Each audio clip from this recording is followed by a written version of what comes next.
Hi, everybody. We are ready to kick off our CAPS Virtual Summit. I'm Deb Stanton, the Executive Director of CAPS Research, and we want to welcome all of you to our virtual summit. Since we can't be in person hosting one of our CAPS events for you, we're very excited to be coming to you virtually. We not only have some great topics selected for the summit, but we also have outstanding lineup of speakers for you today. Many of you have attended our in-person events, and like all of those, we're not here to sell you anything. Our speakers are real-world practitioners with great expertise and great experiences that they'll be sharing with you today as they tell their stories. So let me tell you a little bit about our agenda for today. There will be 4 panels. The first one addresses supplier risk and the visibility we have into our supply chains and how it has been put to the test during the pandemic. The second panel, continuing with the theme of risk, will look at supplier partnerships. Then we'll move to the third panel, and we'll discuss how companies achieve an agile and adaptable and transparent supply network, especially as some have pivoted to manufacturing operations and capabilities to produce PPE items. And then the fourth panel will take you on a great ride through the generations addressing multi-generational talent. And as a final highlight, we have an expert on cybersecurity to share with us insights on what's going on and what the future looks like for cybersecurity. I also want to introduce Nicole Leonardi, our Director of Corporate Accounts. She'll be moderating some of our panels today as well. Okay. We are ready to kick off our first panel. It will be addressing supply chain risk and the visibility we have into our supply chains and the actions that we take. So we have invited 2 supply management executives from companies that are much different in size. So let's see how different supply management organizations take on supplier risk and hear their stories before, during, and what it may look like after the pandemic. Tom is the Vice President and Chief Procurement Officer at American Red Cross, a $3 billion humanitarian and blood supply organization. Tom has built his career and led supply management transformations in a variety of industries, including manufacturing, consumer services, and healthcare. Dave, our second panelist, is the Vice President of Global Supply Management and Logistics at John Deere. John Deere is a $39 billion company. Dave's background includes over 20 years at John Deere, as well as manufacturing and engineering positions at Ford and General Motors. So welcome, Dave and Tom. We've got both of you with us here. Dave's on camera. You should be able to see Dave. Tom, you'll be hearing audio of. So welcome, gentlemen. I will start with Tom first. Tom, tell us a little bit about what's in place leading up to the crisis for your visibility into your supply chain network and the mapping of your suppliers. Yeah, great. First of all, thanks, Deb, for inviting me, and thanks for having me. Yeah, I think before I answer that, just a little context about who the Red Cross is. I don't think a lot of people realize that while we're about a $3 billion a year business, we actually have 3 different businesses within the Red Cross. The first one, which is our largest business, it's our regulated business. It's our blood business. We cover 40% of the U.S. blood supply. So that's an FDA regulated business, so it operates very much like a pharmaceutical type company. Our second largest business is what people mostly know the Red Cross for. That's our humanitarian business, which if you looked at it on a revenue basis, probably about $1 billion of our $3 billion.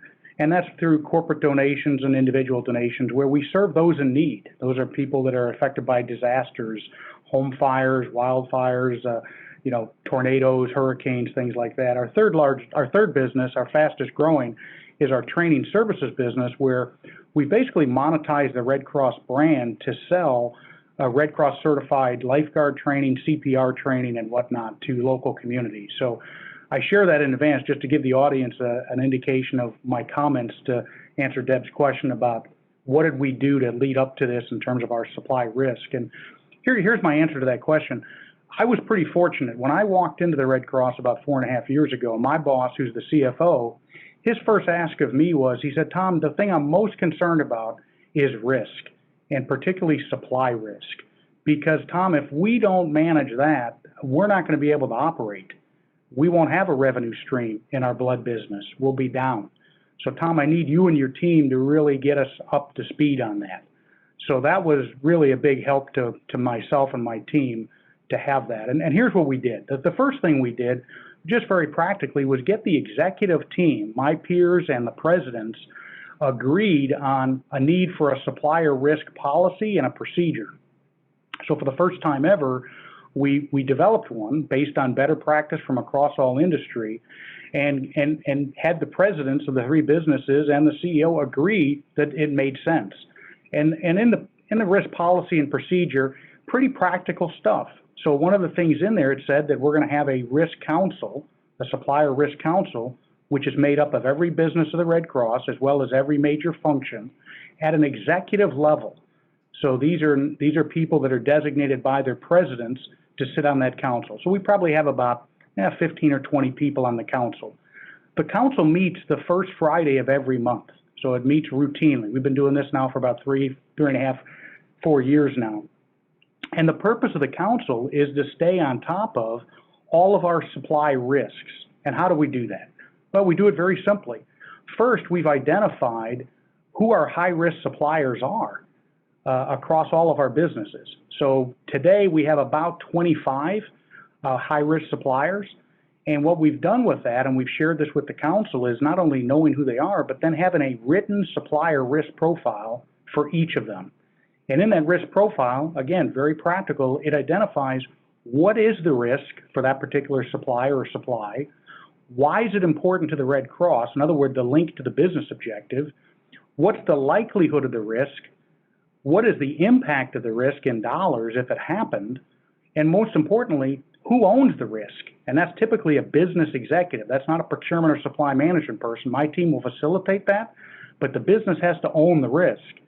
And then with the business, we developed written risk mitigation plans of who, what, and when to mitigate the risks identified. And then lastly, if the risk were to happen, what would be our risk response plans? So we review those at the Risk Council to get them to endorse those, which they have, and then we bring them back for periodically for updating.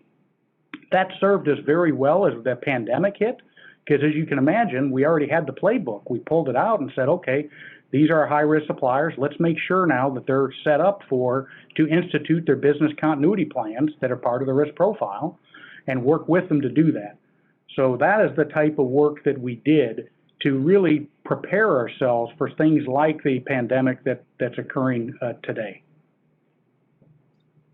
Thanks for that, Tom. Let me ask you this. It sounds like that was definitely effective and adequate during the crisis, but were there areas of supply and supplier vulnerability and risk that were definitely more prevalent during the crisis? Yes, and a great question, Deb, and probably no surprise for many of your listeners today. You know, look, we're like a lot of different organizations. You know, personal protective equipment, everybody's trying to get it, right? So we're no different. We need the same material. So that certainly was a big risk. And the other thing that I think Dave will talk about here in a little bit, and we did some of this, but we're not exactly where we need to be, is mapping where our suppliers are and making sure that we understand where are they located. Because if they're in harm's way, either from a disaster perspective or a hurricane perspective, or they have a plant fire and they can't deliver, that's going to impact, you know, our ability to operate. So we did do, you know, basic tier 1 supplier and tier 2 supplier mapping of where those suppliers are and what their capabilities are. And that is, again, part of our written risk profile. But back to the PPE. So certainly that's one area, but it's not just PPE, and it's like any other organization. We have a number of other critical supplies for each of our businesses that if we don't have those, again, the business can't operate. So those are other things that we took into account as we looked at this pandemic, was getting clear visibility across all three of our businesses. Where are we with not only PPE, but also critical supplies? And I'll give you a simple example. On the PPE, we have about 15 items that we classify as PPE. And then for the non-PPE or the other critical supplies, it's about 100, 120 specific supply items. So it's a manageable number.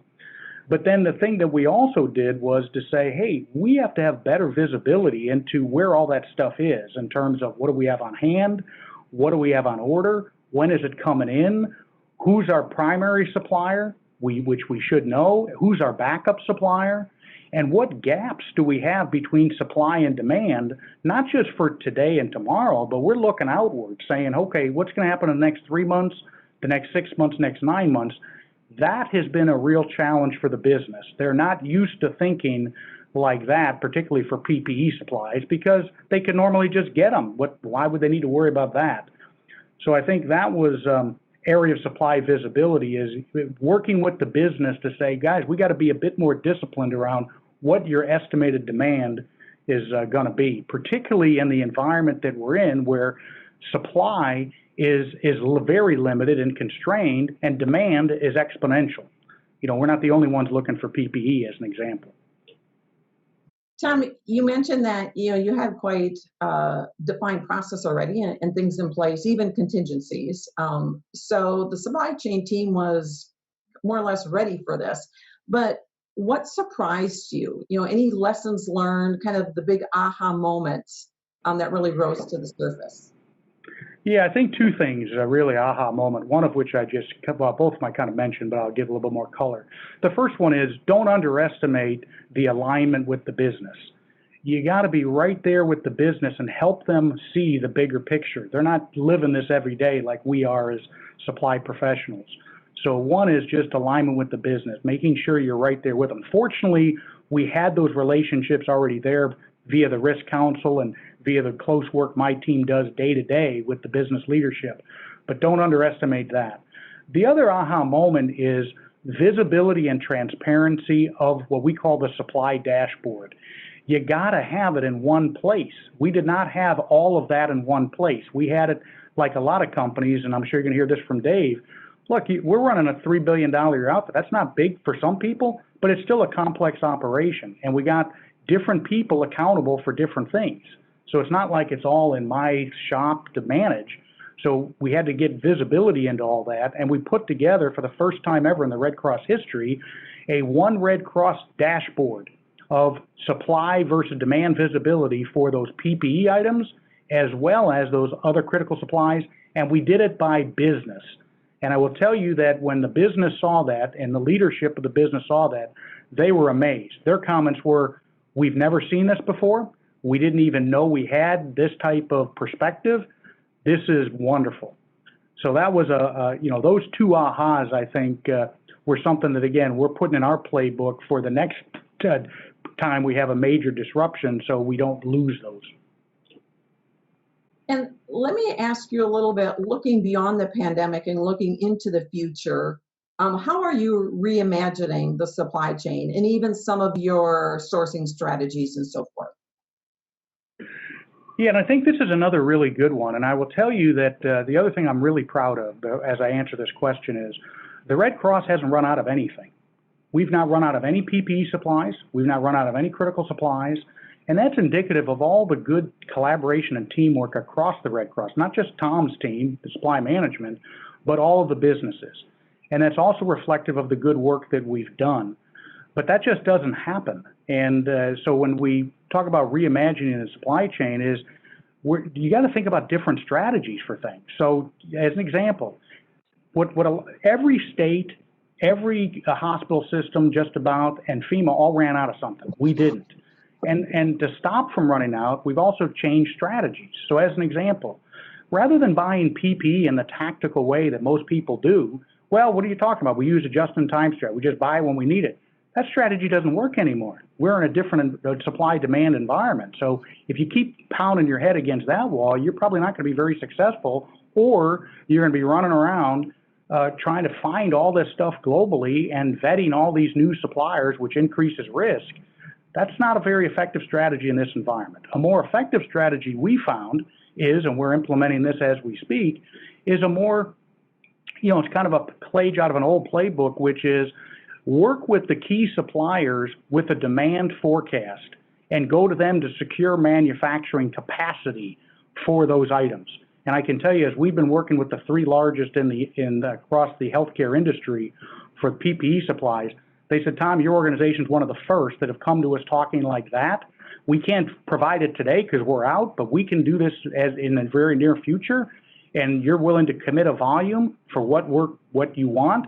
We're willing to do that, and we'll secure the capacity. That solves two immediate problems. One, I don't need to worry about PPE anymore from that, other than I true it up each month with the supplier. Number two, it mitigates risk. Now I know who I'm dealing with, and I know where the supply source is. It's a controlled supply chain. That is very important. And I will tell you, when we brought that to the business, the three presidents, their first reaction was, we really like this. Even though they recognize that they're going to be accountable for the demand forecast, they recognize that. They still said this is a smart approach. And then just one last thing, I know one other thing I'd just like to mention. So that was just on the PPE, but here's a couple other things we're reimagining. And this is very similar to, I think, many of the businesses here. Training. Well, we do a lot of training at the Red Cross. We train our phlebotomists to collect blood. That's one of our main businesses. We train our trainers for doing certification training. Look, in the new environment, that's going to be contactless. That impacts our supply chain in terms of how we support those businesses. As an example, for our phlebotomist training, we can't do that all just in classroom work anymore. So we're moving to more virtual training. That's working with our suppliers to do that. Similar in our training services business. Rather than doing, CPR training with mannequins in a classroom, we're doing that more virtual, and then we got to get the mannequins to different places. So again, those are things that we're trying to do all with the guise of, look, at the end of the day, this is about the 5 rights of supply chain. The right product, which is the quality, in the right quantity, in the right place, at the right time, and at the right cost, not just the price of the product or service. Thanks for that. And as you talked about, those new approaches to demand forecast, you certainly took me back to my Whirlpool days when we did a lot of take or pay contracts. So definitely applying that strategy to the current environment. Tom, we've got several questions for you. I'm going to pick one here and go to you on it. We've got time for one question, and that is, someone's asking about the dashboard, and if you created that yourself or if you found a good tool out there in the market to help you build out that single dashboard. Yeah, that's a great question. I wish I could say we found a tool or we just bought it off the shelf. Nope, didn't see that. We had to build it, but it's pretty practical, right? And it didn't take a long time to build it. But here's the key: we're doing this by hand. So we realize you cannot do this by hand forever. So we have to automate this. And how we're automating it is connecting it back to our inventory module so that it gets fed by the inventory module, and therefore to populate the dashboard won't be as onerous as it is to get it up and running. The tough part was just getting the format, the business agreed to it, then getting up and running. That's the tough part. The next part is getting that more automated so it's sustainable over time. Okay, thanks. Thanks so much, Tom. I'm going to now turn over to Dave, and we'll get Dave live. Good morning, Dave. Morning. So, Dave, I feel that you've really done some remarkable activity on the supply chain mapping there at John Deere. So, describe those efforts for us. Tell us a little bit about the team, the monitoring they do, the tools that they use. What does that look like at John Deere? Yeah, sure. Thanks, Deb. Yeah, so we have a mapping platform, and it's a purchase solution, and we have that integrated in with our Enterprise Security Operations Center here at our world headquarters. And so all of our Tier 1 suppliers are globally mapped within that platform. And we monitor events along with Enterprise Security on a 24/7 basis using a variety of different inputs coming into that process. And so that's again, around the clock monitoring. And we actually have supply management event analysts that sit within the operations center, just focused in on the supply chain. So when events occur, those are reviewed by the team and by the supply management security analyst. And they'll reach out actually to our suppliers through the mapping tool, then they take a look, where is the event happening, who are the suppliers then within that region of an event, and reach out to see what's the situation on the ground. And so they do that very, very quickly. When they do find an issue, then that then will escalate up to an enterprise team that's a small supply chain risk management team. They'll take that event information and the mapping details. Those mapping details as well are integrated into our ERP system, extracts out then the suppliers impacted, the orders that are impacted, the relationship owners for each one of those suppliers. That then packages together, and event notifications go out to roughly at times 1,000 supply management employees for immediate visibility, status, suppliers that are impacted, again, orders that are impacted, and then instructions with respect to follow-up, further discovery, and confirming or deconfirming how much risk might exist with a given supplier. So that's really the team, the integration of some of the details from the data standpoint, and again, from a mapping capability, we really have that on a global scale at the tier 1 level. Beyond that, we do some mapping deeper into the supply chain, but it's limited.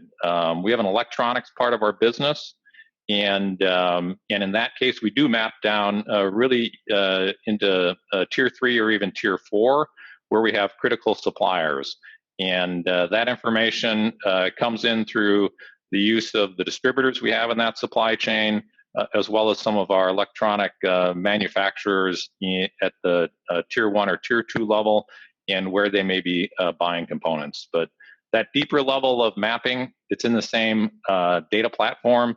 It's integrated in the same way. We don't track things all the way to the order level, but we do track it all the way then to the at least the geographic level, deeper down into the supply base. Thanks. Kind of a follow-up question to that. Was this then effective and adequate during the crisis? At the tier 1 level, yeah, very. That mapping capability is very effective. It's very fast. We've enhanced it actually recently to be able to really narrow it down to from a geofencing standpoint to a very refined basis, as opposed to just drawing a circle. We can draw it down really, really tight. And so the coronavirus, actually, the first event notification came out with respect to Wuhan and logistics disruption as the city lockdown occurred. And so we looked at, okay, what do we have for suppliers in that area?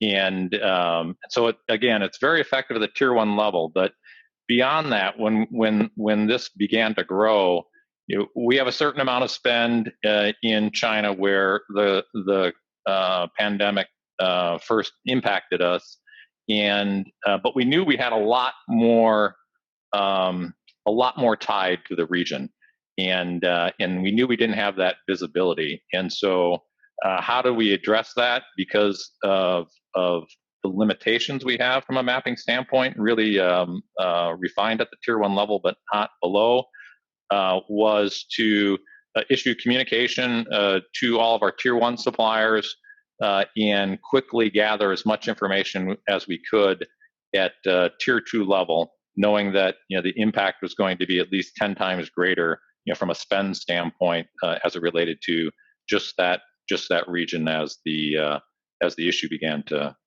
grow.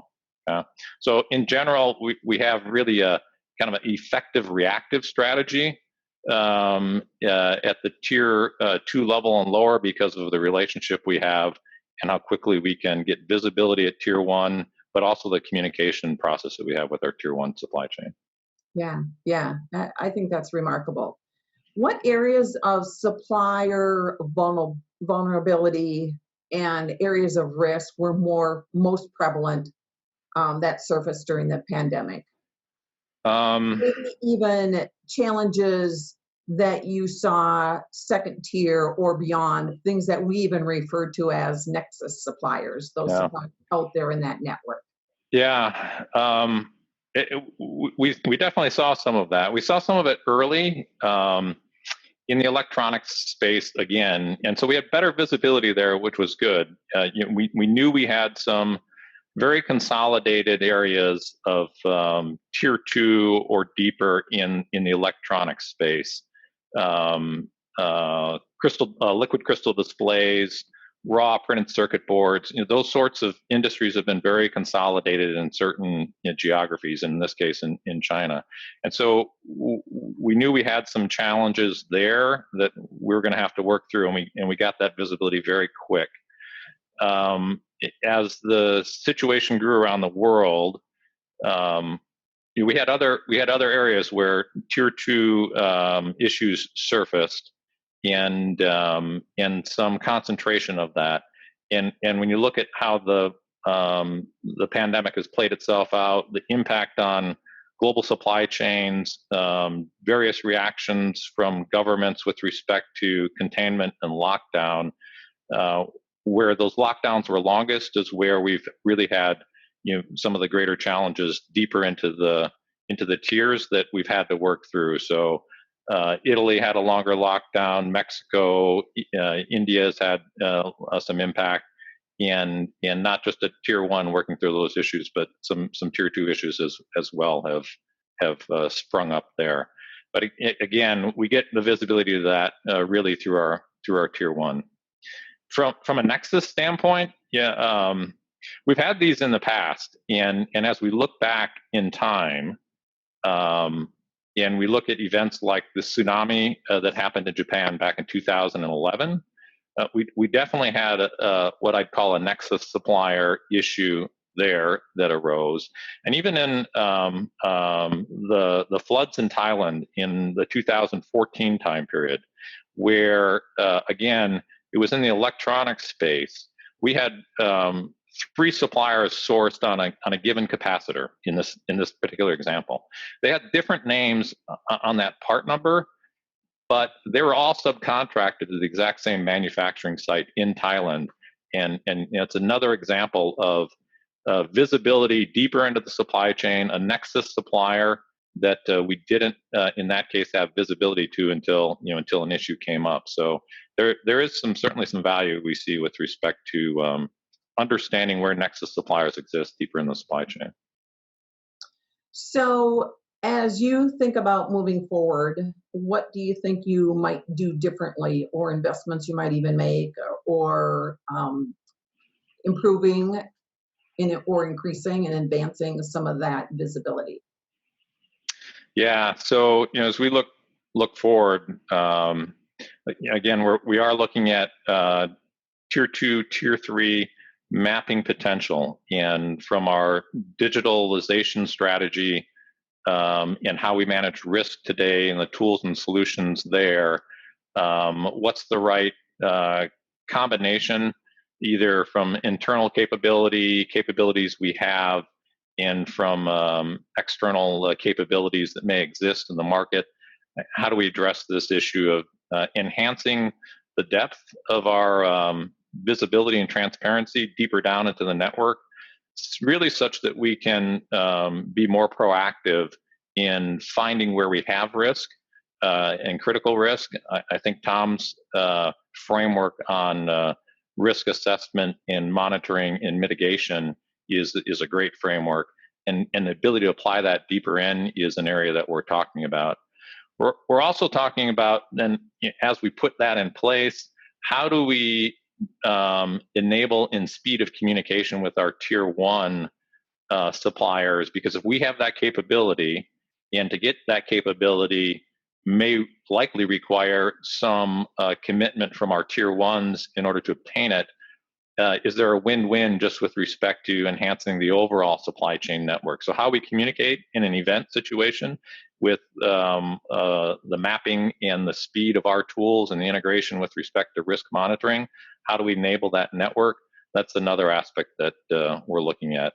But overall, certainly I think all people in our profession are taking a look at how we were tested in this coronavirus pandemic, either in sourcing design, our processes, the digital tools we have, the impacts of geopolitical factors, whether it's in reaction to the pandemic or in trade changes over time.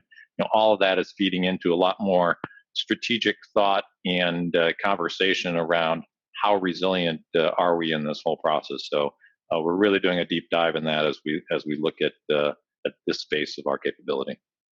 And with the couple of minutes that we have, we've got several questions for you as well, and I'm going to pick a few that are kind of spot on to that resiliency as well.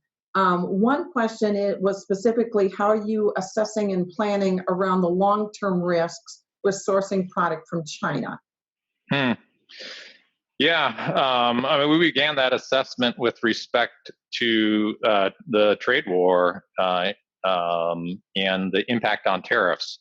And so really worked through a lot of that from a financial risk as it relates to impact on the financials of the business, and walk through that on supplier by supplier, part by part basis to determine, okay, what's the financial impact, what's scenarios that could play out, and should we make shifts from a short-term, medium-term, long-term with respect to the overall resiliency to further trade escalation between the U.S. and China in that case. So I think a lot of that work has been done, but applying a different lens to it of another scenario is part of that process. And similar to Tom's question, we've got several individuals wondering if the tool that you used leveraged a solution that was out there, third party, or did you really develop your own? So no, it's from a mapping standpoint, it's an external solution in the market, and then but it's very integrated then. And how do you integrate it into the rest of your in our case, the security operations center, and as well as the data that feeds and interacts with it is important. And then we also looked here in this scenario, it was, as a lot of health information was coming out and mapping was coming out with respect to where case counts were increasing. We quickly went out to obtain that from a layer standpoint, and feed it in as another piece of information of, okay, can we get earlier visibility with respect to where we might have very short or near-term emerging risk with higher case counts, the impact to given suppliers down to a given city level, and so that kind of capability and being able to enhance it into the tool was part of the process we worked through in this given scenario. Interesting. It almost sounds like it uses a bit of AI technology. Yeah, I don't know if we're really applying it quite that well. We're a little bit more, okay, what data can we layer in? How quickly can we layer new information into it? The ability to provide all of the alerts from an AI standpoint and applying rules, I think that's a thought that we need to apply to say, okay, how can we automate this even further with artificial intelligence? Interesting. Great story. So I want to thank both Tom and Dave for sharing their stories, their insights, their candid descriptions and so forth, and their lessons learned. So that was great perspectives from companies that are much different in size and scope. It really tells us from 3 billion to 39 billion, we play a really, really significant role in our supplier risk management programs. So thank you, gentlemen. Really appreciate you being part of our virtual summit today. Thanks, Deb. Thanks, Deb. So we'll continue with the theme of supplier risk, but now we're going to take a closer look at supplier partnerships. So we have invited two speakers from very different industries. We've got oil and gas, and we've got aerospace. So let's see if we hear any significant differences as they share their stories. Let me introduce our next panelists, Katie Conrad and Flor Aguilar Kim. Katie is the Supply Chain Development Manager at Shell, and Floor is the Director of Supply Chain Management Strategy and Capture at General Dynamics Mission Systems. You'll hear me refer to that as GDMS because the other is a multiple. So both of these individuals are really in roles that are really instrumental in strategy, innovation, and partnerships in those supplier programs. So welcome to the virtual summit. Glad to have you with us today. So I'm going to start with Katie. You have moved from more traditional roles in supply chain management, like category manager and so forth, to this really interesting role to develop how the future of supply chain will look at Shell. So tell us a little bit about that strategic effort and some of the effects that it has on supplier partnerships. Yeah, sure. Deb, can you hear me okay? I can. Perfect. Thanks for having me. Really, really appreciative of being a part of this conversation. So just as you mentioned, most of my career has been in traditional category management, supply chain management, leading various teams across Shell's businesses. In one of those aspects, and this role that I've stepped into in our supply chain strategy space has been a bit of an evolution for me, taking that kind of frontline experience into building out what does a really competitive supply chain of the future look like for an energy company, and trying to answer the question, what is the shape of it? What are the metrics behind it? The organizational shape, along with the supply chain shape itself. Things like the culture needed, really big change and engage type aspects like this. So my team has been working on kind of 18 months pre-COVID, answering that question. What does future world-class supply chain look like for an energy company? Help us thrive through this energy transition we're in as well. And supplier partnerships have been a really central part of that conversation of strategy of the future, and how do we leverage those supplier partnerships? How do we really segment them from a relationship treatment standpoint? And how do we make sure that we're finding that we are really putting effort towards building a win-win, not just solution for today, but solution into the future with these suppliers? And among other aspects as well, but that has been a huge part of that kind of future conversation.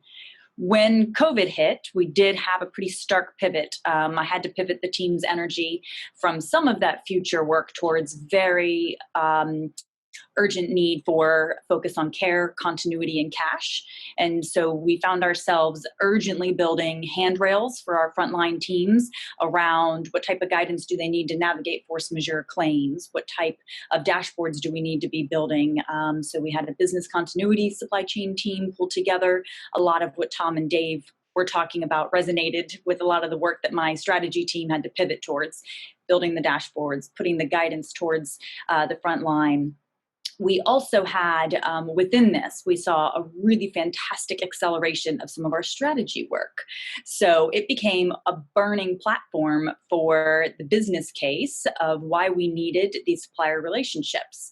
We had, in one instance, the supplier declare 47 force majeures across the globe. And without the structure that we'd already put in place for some of these supplier partnerships, including things like executive sponsorship, et cetera, we would have really struggled to manage through that. But we found that what the COVID crisis provided was a very tangible business case of the benefit we get from having these partnerships in place, having that relationship structure in place. And we have had pockets of excellence, areas where we do this really well, areas where it's a little less mature, a little less advanced for sure.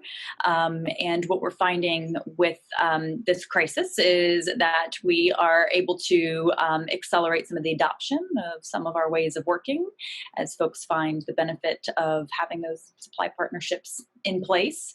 And there's a couple other parts of our kind of future strategy work that were accelerated as well.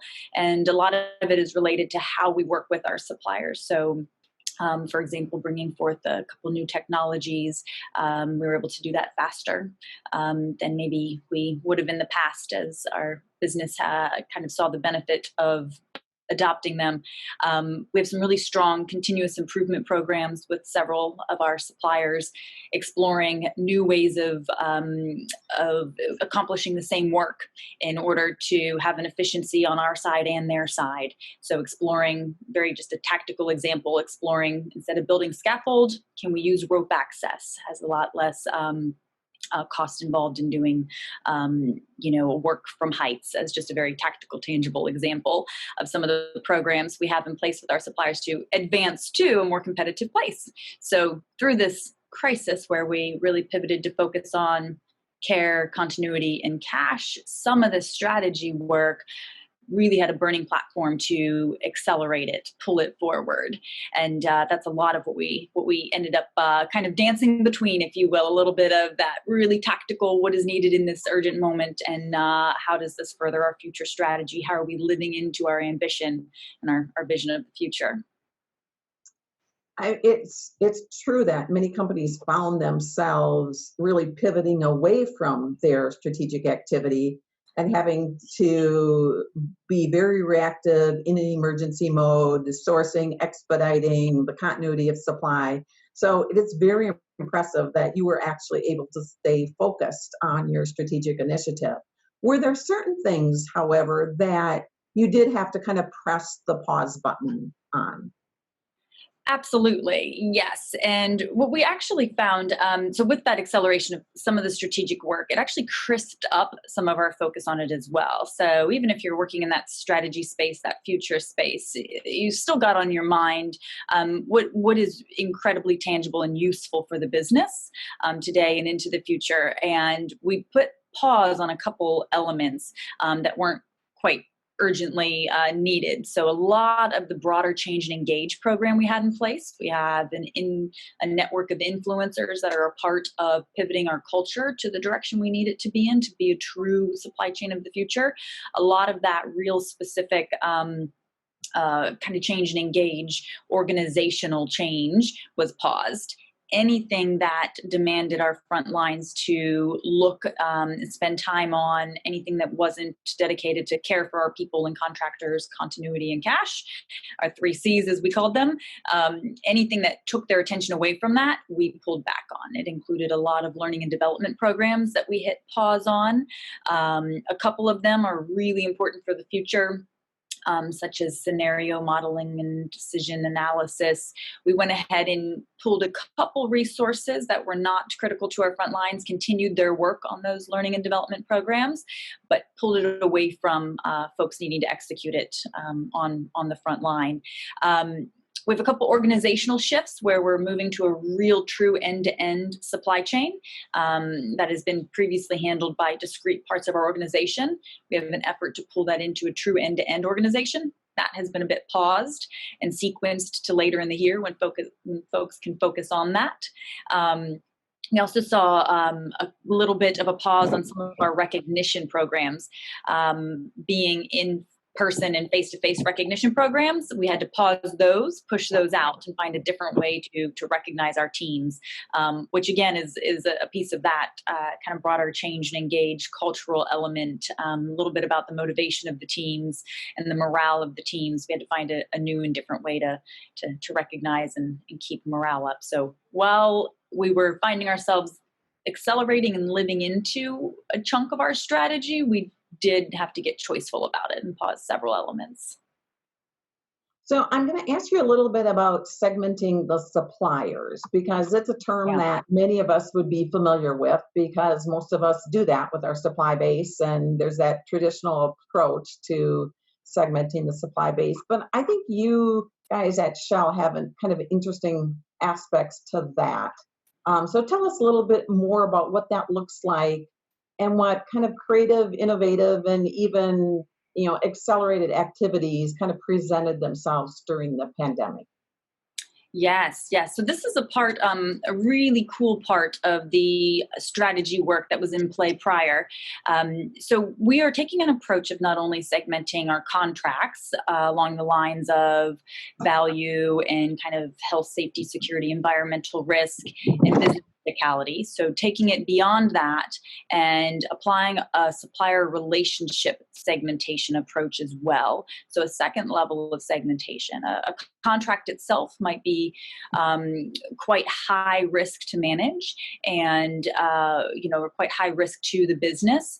But from a supplier relationship standpoint, it might not have as much weight, whereas another contract might be lower dollar value, lower health, safety, security, environmental risk, maybe even a little less criticality to the business, but it might be a relationship that's really important to our future, really important to our competitive advantage and the supplier's competitive advantage. So where we were right in the midst of a refresh to this approach when the COVID crisis hit, and this is the work I was talking about that we continued, and it is to go beyond value and risk and business criticality and also look at future potential to innovate together, future potential to really drive each other's strategic ambitions as companies, and segment supplier relationship treatment strategies based on that, and to really pull together an executive sponsorship team for those most critical suppliers, critical again to not just today, but also our future, and pull together executive sponsorship. We have a tool that we use on our sales side of the house that we are pulling into our supply chain side of the house for supplier relationship management as well. We're piloting it to find true deep visibility across our entire supply chain, all the way through to customer relationships as well. I'm sure we frequently find ourselves in that position in various companies where a supplier is also a customer. Really fantastic information to have at your fingertips. And, where's the spend? Where's the volume? Having a visibility to that is really important. And through a lot of this work, we are looking to innovate together, to find really new ways to do common work in either a safer way, a more efficient way, a lower cost way. And some of the technologies are not necessarily brand new technologies, but they are advanced from what we've been using. Things like remote vessel inspection out in our platforms. And so having unmanned vessels go and do that remote inspection, it is cheaper and it is also quite a bit safer to do that. Slow adoption on some of that for various reasons. In a crisis like this, there's no time for slow adoption, and all of a sudden our governance structures and our ability to see the value in it and bring it to fruition, our teams have really been fantastic at pulling technologies like that across the finish line really quickly. And so that's just one example. A couple others related to drone inspection versus physical inspection as well.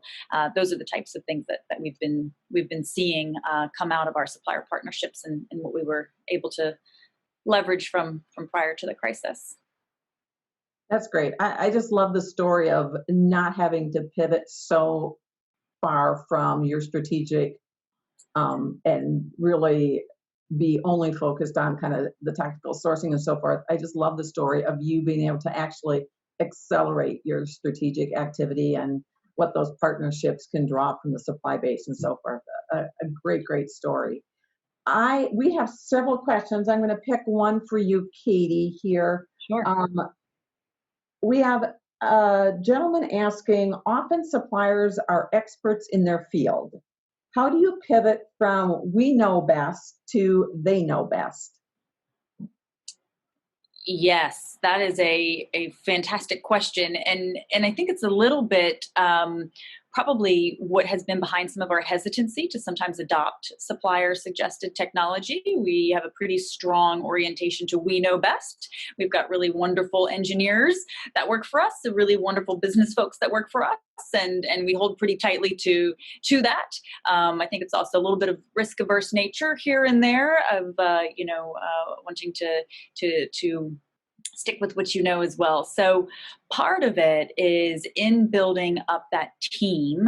We're calling it very straightforward, the supplier account team with a supplier account lead, executive sponsorship, and using various forms of continuous improvement methods to build those relationships together and gain some of the visibility into what the suppliers are recommending, and using those conversations to break down a little bit of Shell knows best kind of approach. And so that's everything from lean mapping to value stream mapping, to running pilots. We have a couple locations, mostly in our plants at this point, refineries and chemical plants, where we've identified innovation labs.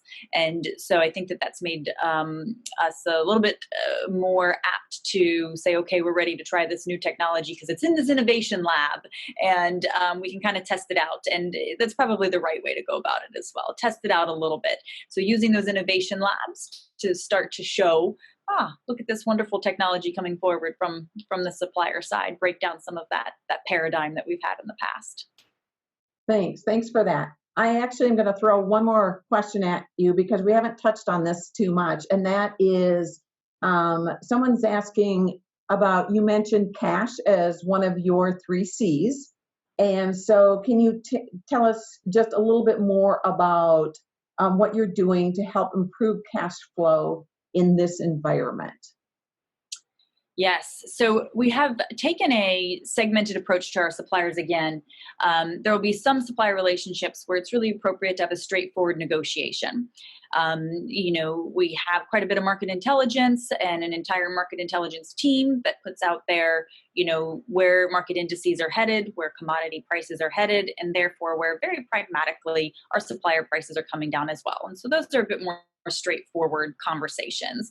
And then there's other conversations that are a lot more nuanced and a lot more intricate supply market behind it.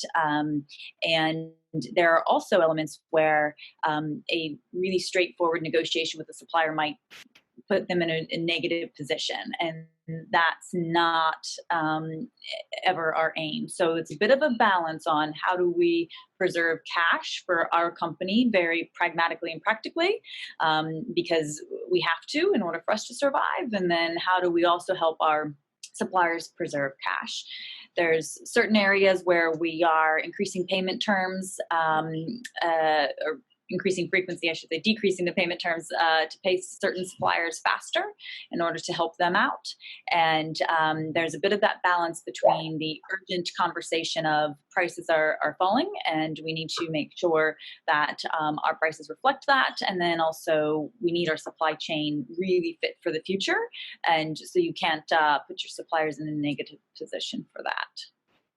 Great, thanks. That was a great answer, and I think it gave people some ideas of how you balance that. So thanks, Katie. Right now, I am going to move to Floor. Floor is, as I mentioned, at General Dynamics, so we'll switch industries here, and they're definitely in the aerospace, and so welcome, Floor. Thank you, Deb.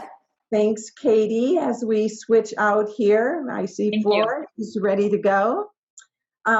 So GDMS has definitely transformed and has been on a great transformation journey from tactical to strategic, I would say, like over the last 5-6 years. So as part of this, you have quite a robust supply chain management process, including your Supplier 360 program, supplier management. So tell us a little bit more about that. Yeah, absolutely. First and foremost, thank you, Deb. Thank you to the COPS team for inviting me to be part of this panel this morning. So let me just highlight a few areas in our transformation and our supply chain transformation for the past 5 to 6 years, like you mentioned. A few areas that I want to touch upon that has been very critical for us here during COVID has been the number one, the supply chain risk management. SCRM, establishing an SCRM program. Also, our digital transformation, ensuring that we have that digital process, right, and all our tools, along with our supply chain risk management and supplier relationship management program. Katie talked about segmentating the supply base. We also have a segmented supply base with alliance, strategic, and critical. And this has really helped us to ensure that we have the right focus on the right suppliers at the right place at the right time for our competitive advantage. One of the things that we had done, of course, prior to COVID-19 is with our supply base is establishing quarterly business reviews. For us, the partnership and our meetings are very strategic and very important. So every quarter we meet, or we used to meet, and we had very direct, open communications, face-to-face meetings. But certainly now, during this environment, that has shifted. And we quickly adapted to a very much a virtual environment. And most of our suppliers were very responsive and very effective to be able to transition with us in this new environment. A few areas to highlight that has been very critical for us are risk tools as part of our SCRM program. Also, the increased communications and focus on supplier stability. So those are a few areas I wanted to highlight. Great, great. As you've had those quarterly business reviews with your suppliers and so forth, how has some of the topics changed during this time? Yeah, absolutely. It's I could certainly highlight supplier stability. That is very critical, right? It's really checking on the supplier's environment, their employee safety, their financial stability, their supplier second tier. I mean, Dave talked about the tier 2, right? Having that visibility of the tier 2 and tier 3. So those are essential for us in ensuring that we have the visibility to our suppliers' tier 2 stability, inventory, lead times, and on-time delivery, and certainly what are their risks. Yeah, yeah. How about your kind of heightened activity around your supplier financial health? I mean, you've got an interesting makeup in your supply base. So address that a little bit about how you're focused on that. Yes, absolutely. And I could certainly touch upon that. Being in the aerospace and defense industry, right? And I could share with everybody here, our supply base is made up of upwards of 50% small business. Those tracking the financial stability of our small businesses is hypercritical.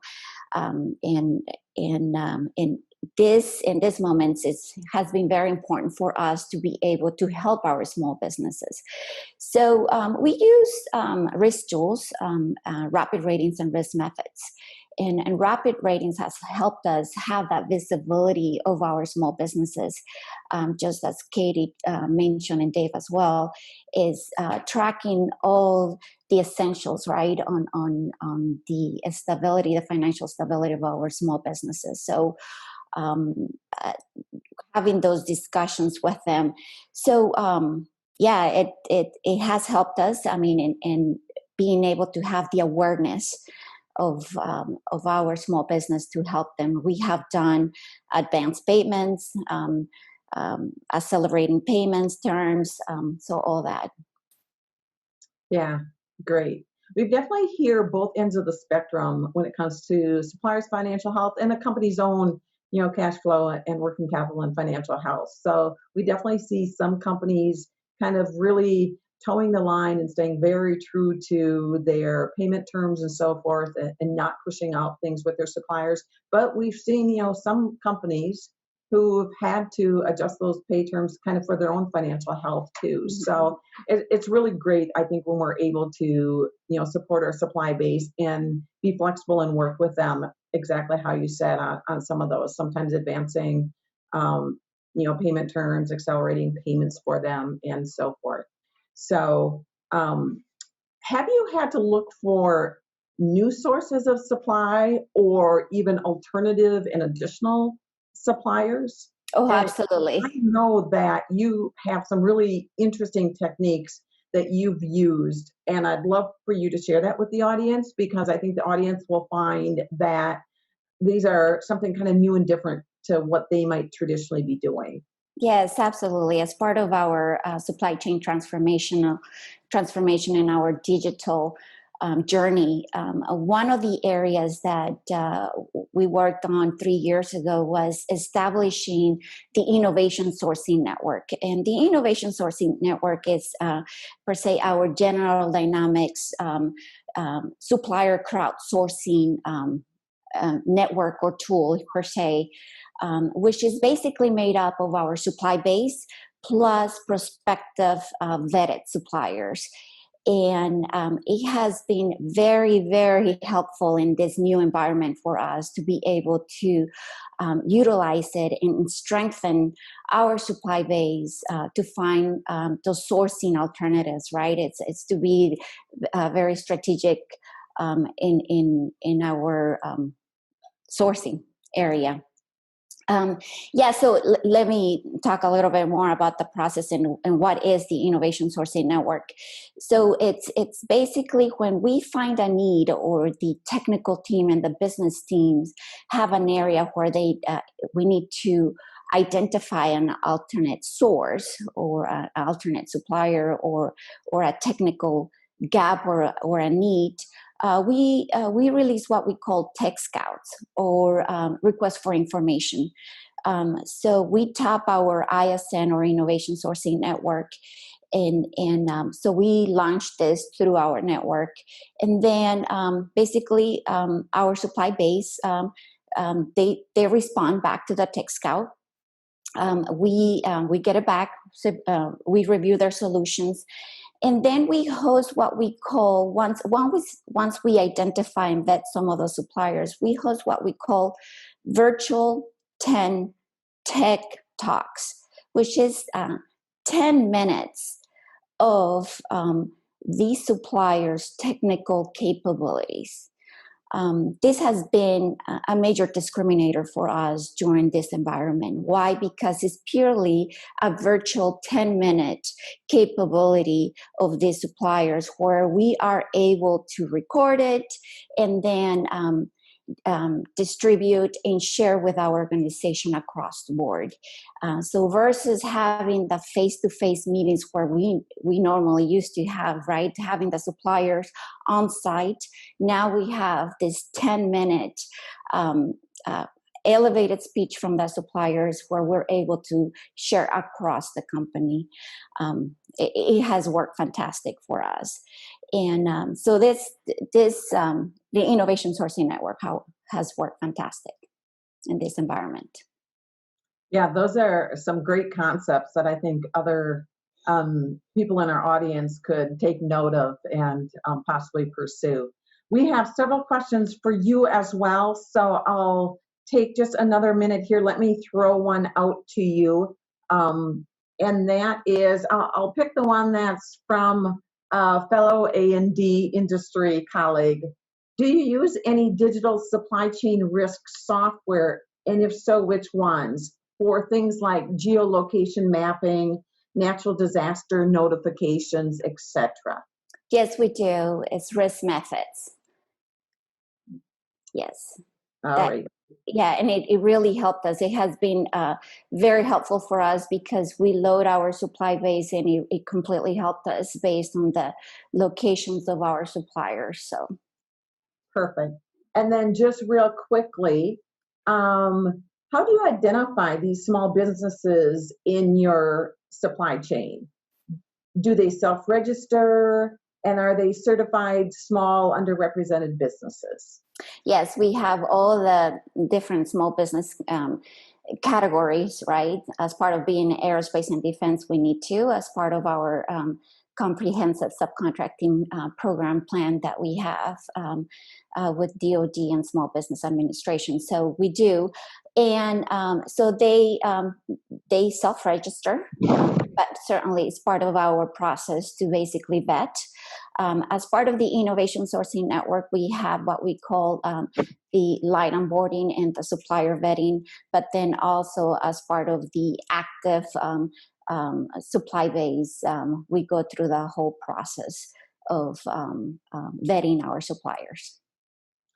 Great. Well, I want to thank both Katie and Flor for your great insights, sharing and describing your initiatives, sharing your stories. Really interesting to hear some of the innovative things that both of your companies are doing. So I think no matter what industry, there's just phenomenal things going on in our supply management organizations. So thank you, both of you, for participating in today's CAPS Virtual Summit. Thank you. Absolutely. Thank you. So with that, I am going to hand it over to Nicole. Thanks so much, Deb. Hi, everyone. My name is Nicole Leonardi, for those that don't know me, and I'm the Director of Corporate Accounts here at CAPS.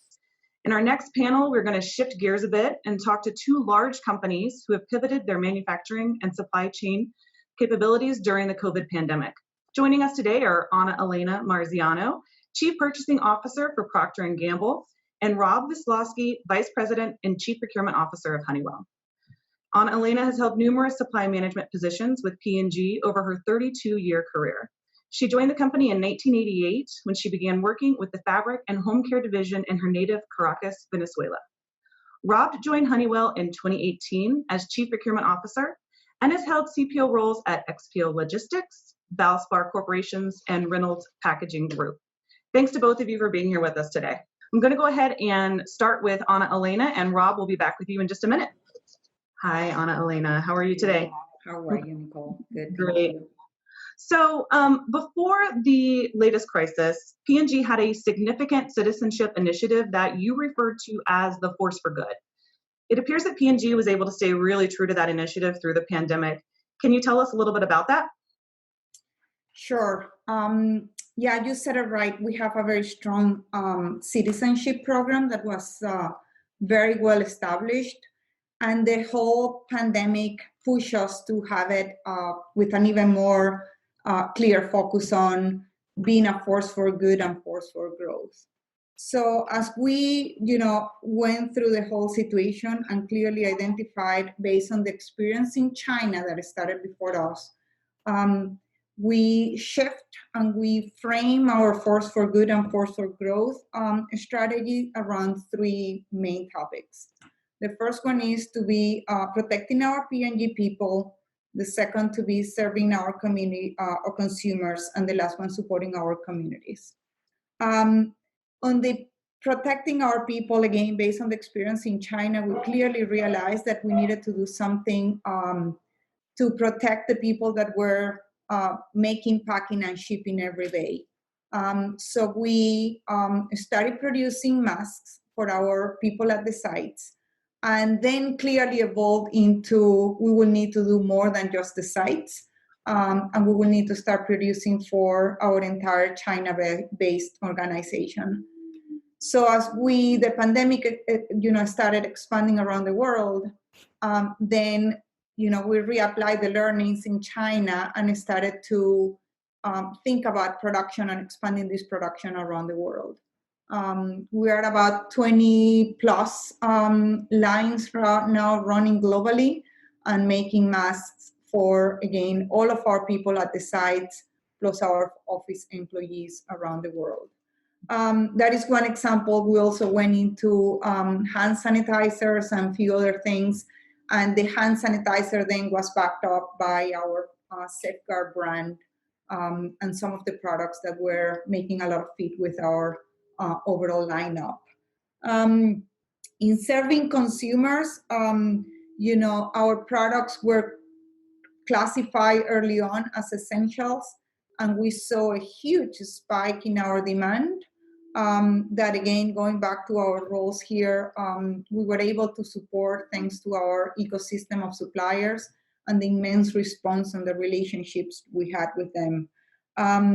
On the brand side, for instance, just to give you an example, we were also quickly getting into encouraging consumers through media and advertising to respect and follow social distancing. We also had a great response from our media suppliers, helping us with this communication and campaign. And then the last one on supporting our communities, we donated an immense amount of products around the world. We created a Force for Good council just to organize the donations we were doing having the right approvals, the right stewardship, that is on the product and finished product side to communities, but we also then joined hospitals and local communities and NGOs to help with PPEs and donations on that area to help, again, communities to be able to operate where we have our sites and our offices. Thank you. So you mentioned making the masks and bringing on all those new lines.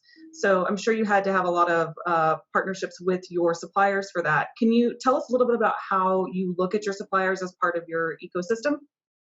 Yeah, well, I said it before, right? The suppliers are an integral part of our ecosystem, and I can say without any doubt that we were able to stay true to our force for good and force for growth because of our supply base.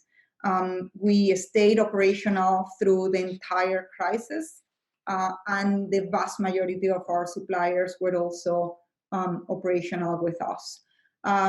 So again, they are integral part of our supply base. We were able to expand, for instance, and extend to them all of our protocols of cleaning, temperature, how to maintain and make sure their employees were as protected as our own employees. We extended letters to ensure that their people were considered to be essential workers for a supply base and a supply chain that was supporting and ultimately our productions as essential, as we were classified as essential. So again, they were key, they were part of our ecosystem, and when I say ecosystem, a really close ecosystem.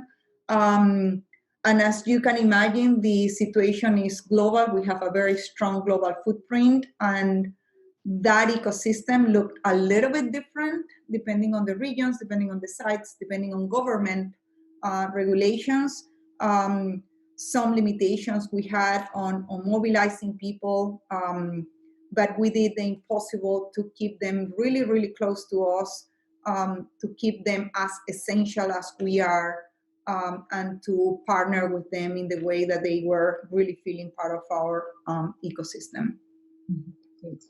So the suppliers really helped you with understanding what was happening in each of the local governments and everything as well. Yeah, correct? absolutely. Absolutely. You know, again, regulations are very, very different, and what works, we realized that very clearly in starting in North America, where we were seeing regulations and lockdowns that started in one state and then moved to the other one, and then clearly realized, you know, we need to give all of our suppliers, enable them to have the essential classification, because this is going to happen nationwide, you know. And then you go to a completely different country where the regulations are managed in a very different way. So we needed to have a very strong partnership with our government relations organization, partnering with them, working with government, working with our suppliers, not to do their job. They were lobbying themselves, but we were guiding, because we have presence in these countries, and we were guiding them to, you know, have the conversations and justifying why they needed to stay operational through the pandemic, and how we were going to ensure the safety of their employees. And that's where we helped them tremendously. Perfect. So everything that you that's happened and changed during this pandemic, is there anything that you learned during this crisis that you plan to take and apply and use in the future? Oh my God, we learned a lot of things, right? Listen, at a very high level, I would start saying that we learned that we can definitely be more agile, more faster, and be overall much more productive, okay? But if I, you know, go to the next level, then we also learned that we needed to work on few other things moving forward, and I'll give you an example. Labor became a constraint for our manufacturing sites, and specifically in some geographies where we are highly dependent on contracted labor to operate our sites. those became a problem because people were not able to mobilize because they had lockdowns between cities and they were not able to move. We facilitated living places, we facilitated transportation, but still that became one of the biggest constraints. So one of the key follow-ups we are working on as part of the internalization of the whole crisis is we definitely need to work on more transformative and manufacturing equipment and automation that help us reducing our dependency on labor. And this is going to look, the other key insight is the solution is going to look very different, because the solution that works in China at China cost may not work in Saudi, may not work in India. And that solution is very different than if you go to Europe or North America. So we will need to work on a tiering of solutions for reducing labor, but that's one of the key buckets of our learnings. The other one is we learned that we can be, again, by far more faster and agile in the way we qualify our raw materials and packing materials. So we are working on a whole effort to say how we stay true to COVID speed as we move forward and we adapt. Some of the key learnings we had through the process to make them to be the norm. We're also implementing remote qualifications and visuals that allow us to start up machines, to start up new suppliers, to start up a new material with remote sourcing and remote support instead of flying, our who knows how many resources to those sites. How we do it remotely, that's another big learning. So we have a whole list. Those are the general ones. I'm telling you, there are specificity by materials, by type of business, by region. But in a highlight, again, I would say this gave us a huge opportunity to learn. We can be faster and more agile, and we have a huge opportunity ahead of us. Okay. So we do have a question from the audience for you.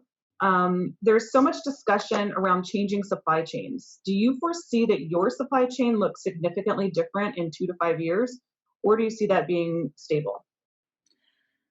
Yeah, if you talk about our footprint and the way we source, our footprint will probably remain the same. What I think we will definitely change or reevaluate is global versus local. With all, the pressure existing on long supply chains, the ability of being resilient and responding to events like this one, the ability of the responsiveness, number one, but the second one is all of the constraints that we can anticipate related to tariff, international shipments, that will make us pause and think differently about the design of and the flow of our materials and finished products, and be more resilient in a local basis, but at least at a minimum to have a very clear business continuity plans that allow us to react to that in a faster way. So I think it's going to look different from that point of view, and it's going to look definitely more local versus global. Thank you. All right, thank you so much, Ana Elena. We really appreciate you being here to share this information with us today. We're going to go ahead and bring Rob up.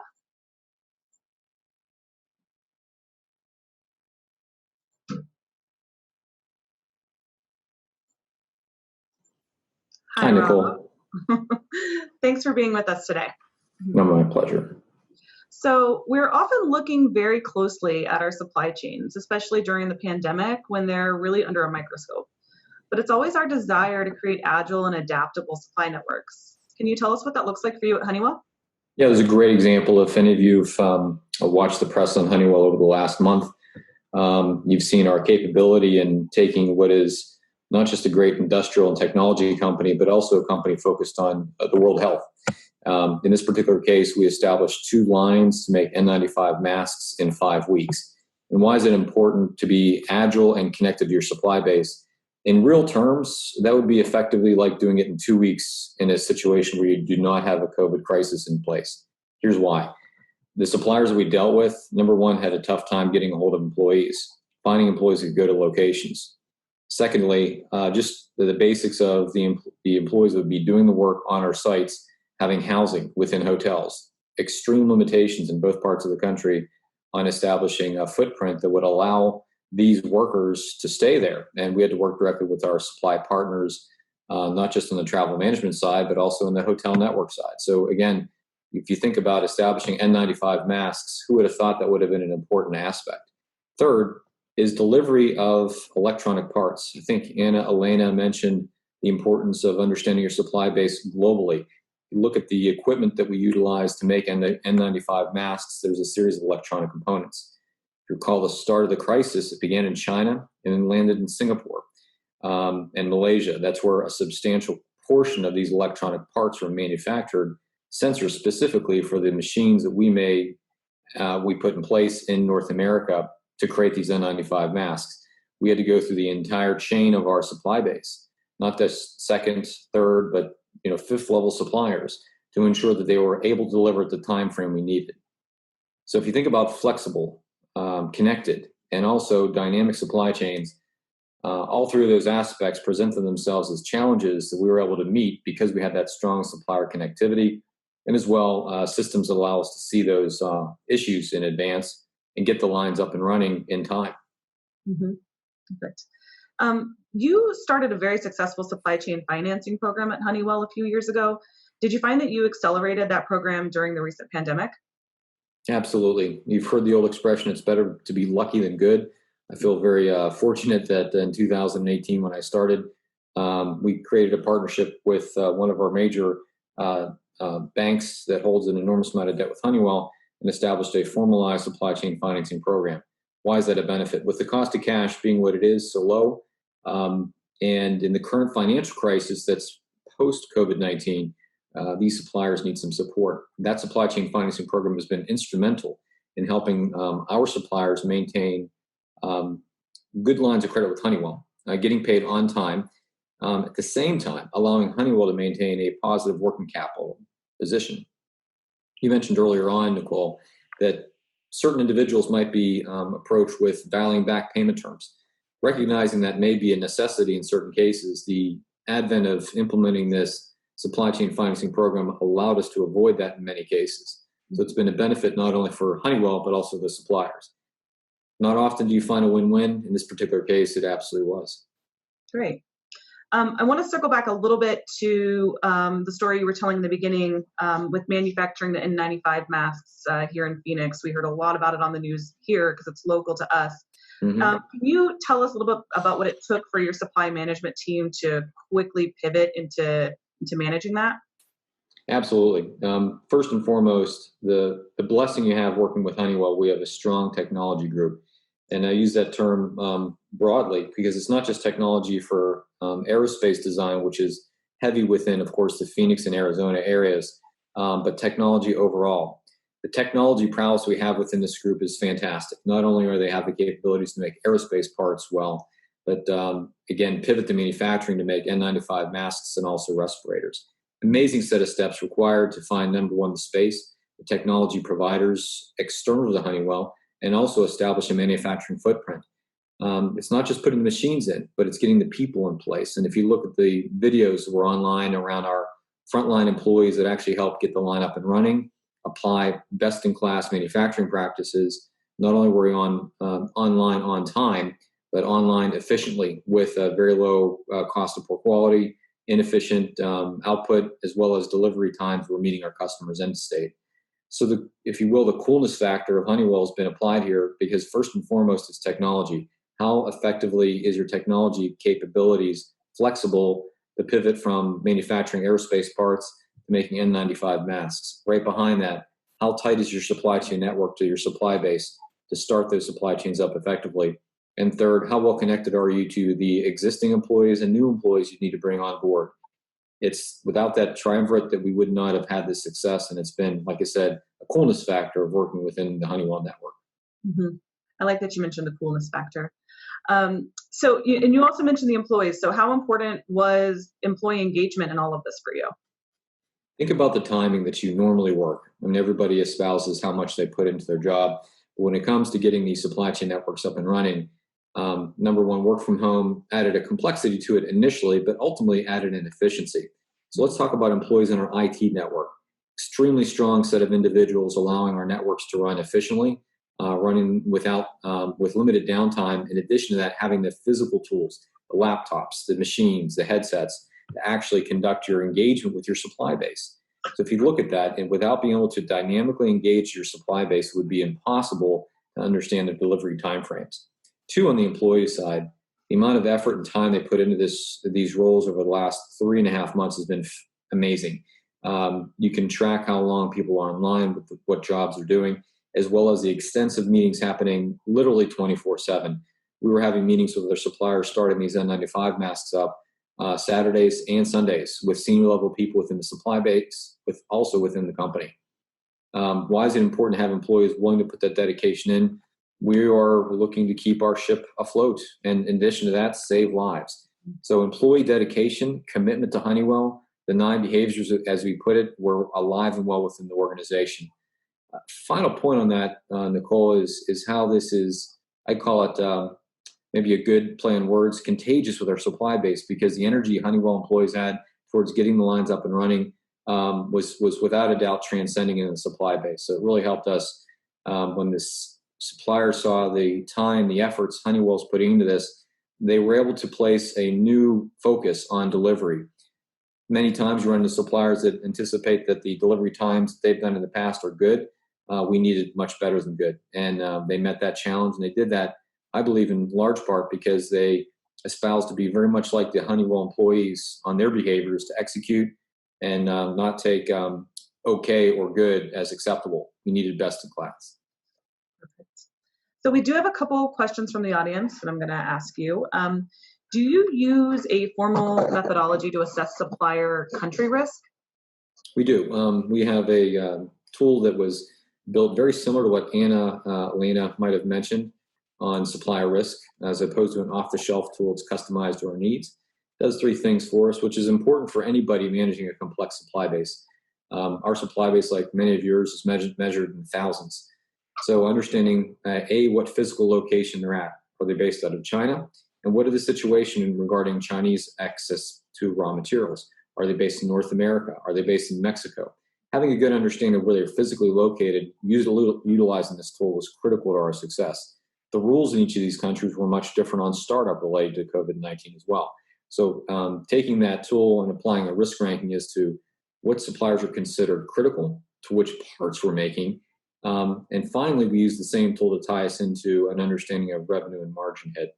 It definitely helped us to dimensionalize the problem down to the core group of suppliers we needed to work with, and also develop an action plan to help them resolve any issues they might have on getting parts themselves, getting employees in the door, and meeting our delivery requirements. Thank you.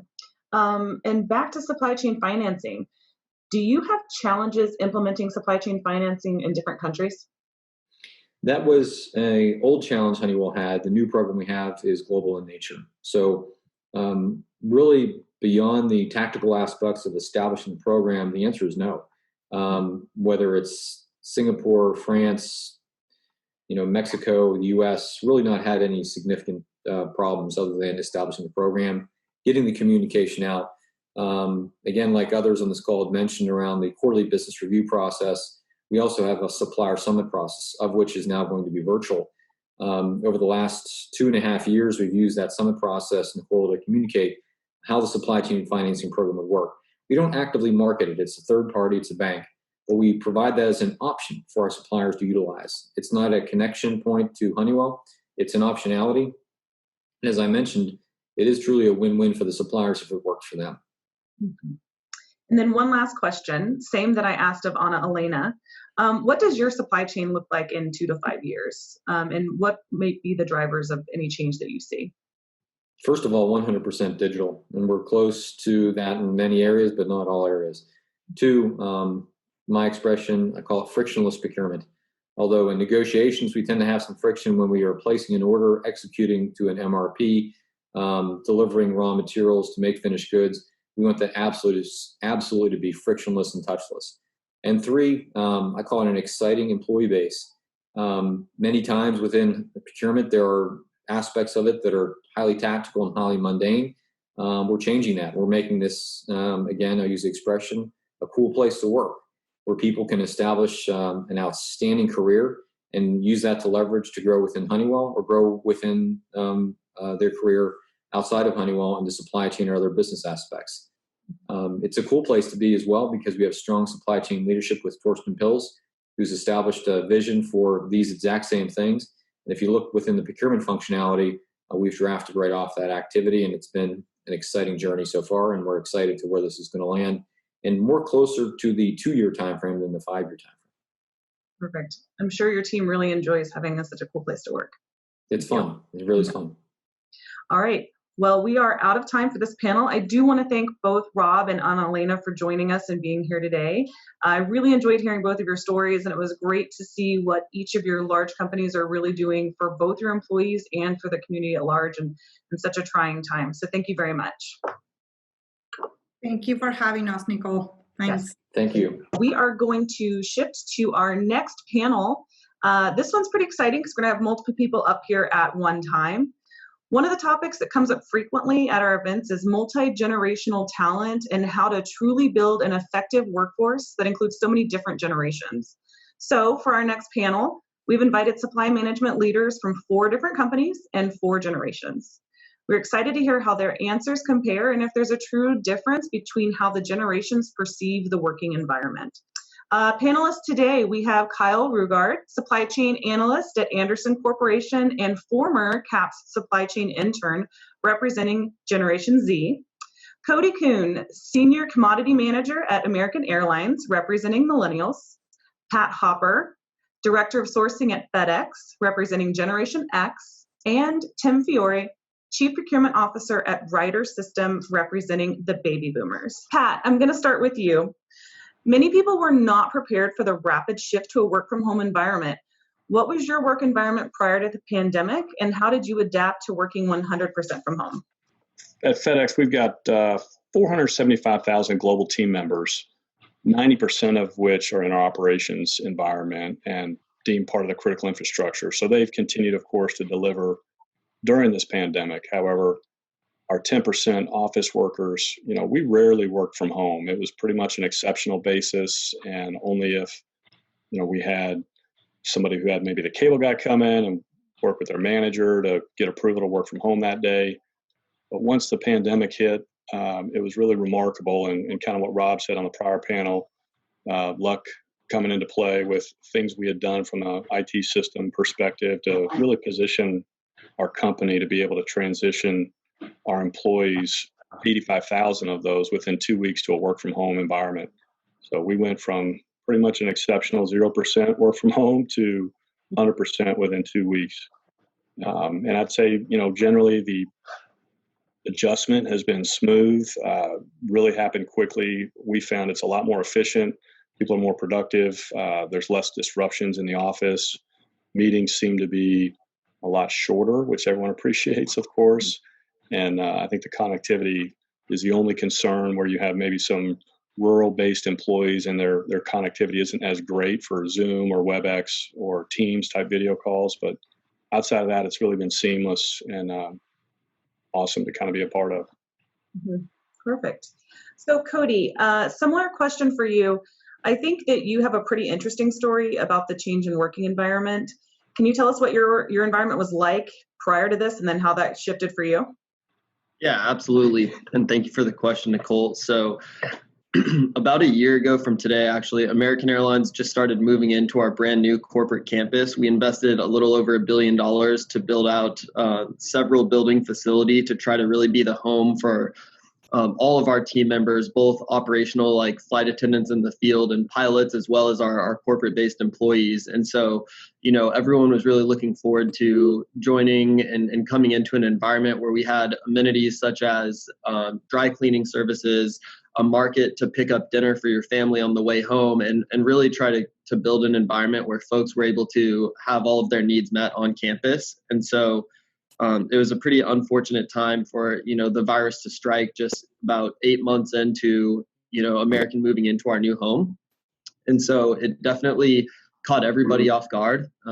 We did have some work from home policies in place that just differed from department by department. And that would, just an example would be 2 work from home days per month. And so most of our team members were set up and prepared to work from home if necessary, but it certainly was an abrupt transition, and it took a lot of concentration and effort to get everybody in a comfortable place where they could maintain productivity similar to levels that we had previously seen. Mm-hmm. Yeah, that would be quite a shift going from, large investment in that large campus and then having everyone really distributed. So Tim, what about at Ryder?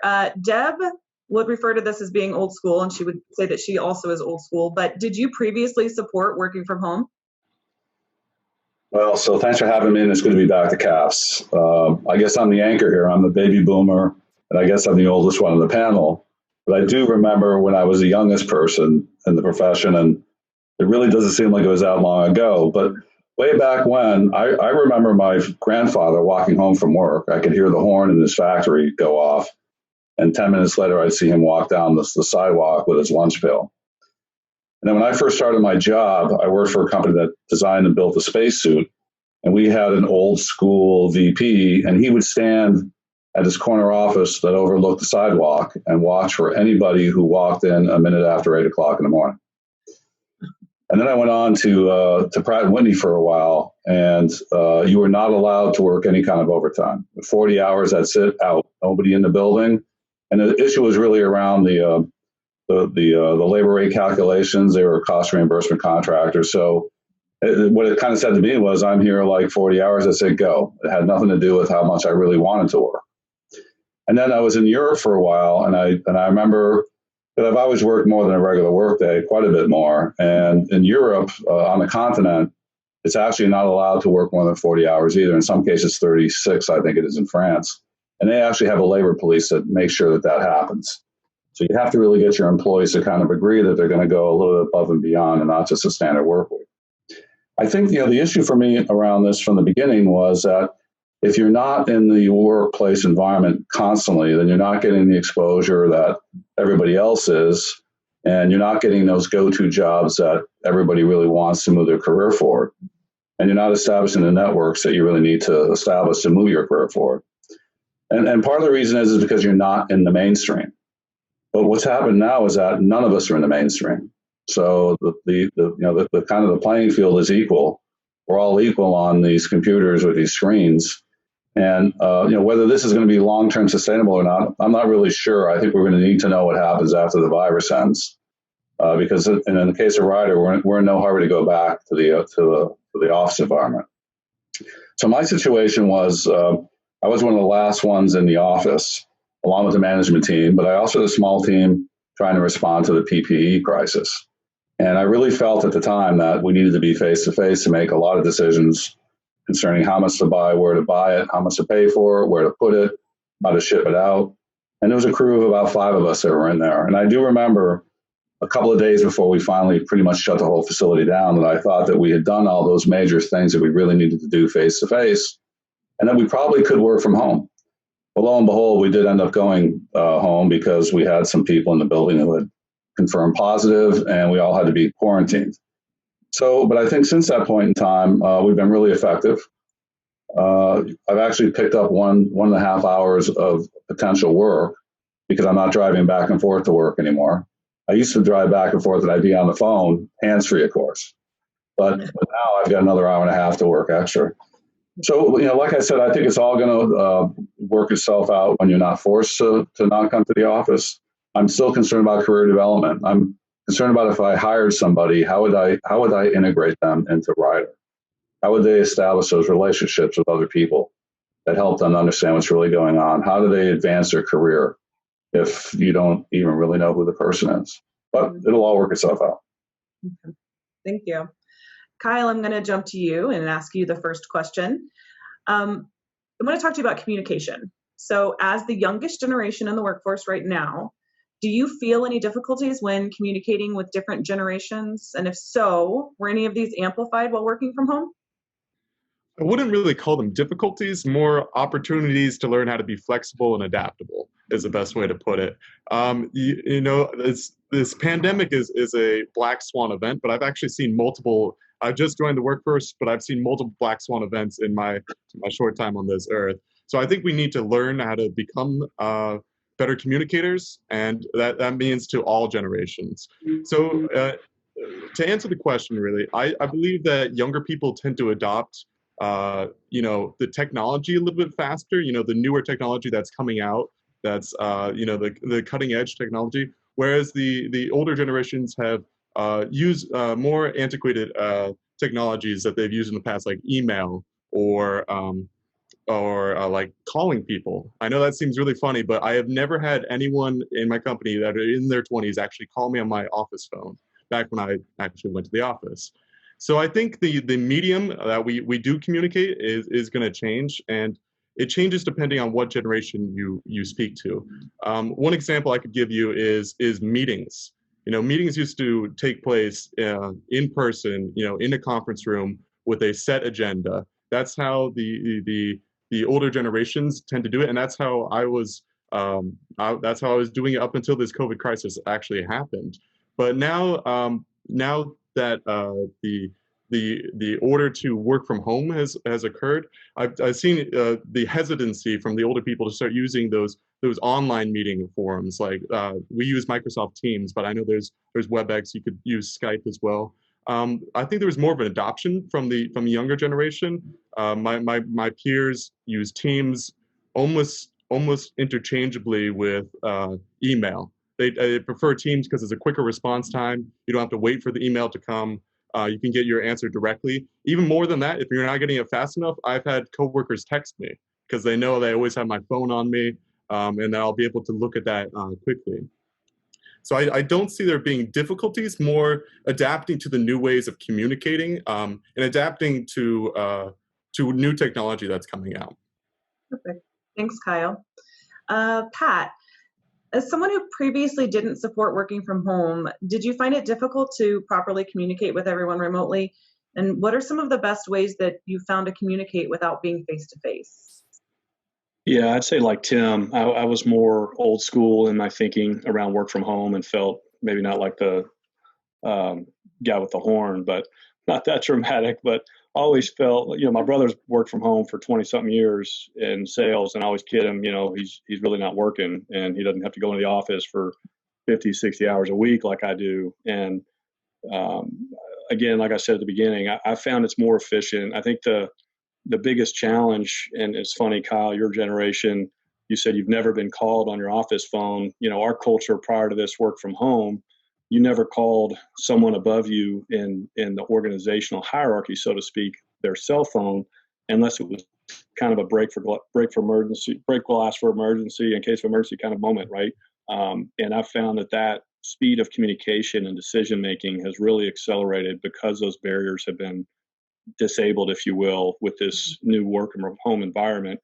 So the tools we've been using, we're also Teams, but we use WebEx, we use Zoom. I've had lots of colleagues who just never used Teams before, never IM'd anybody, and now it's second nature. And so, the ability for a individual contributor to work directly with a vice president and text them or call their cell phone or Teams them has really sped up our decision-making process, and been awesome to see the collaborative environment and spirit of, let's get this job done, whatever the issue is we're working through. So I think overall it's been really positive.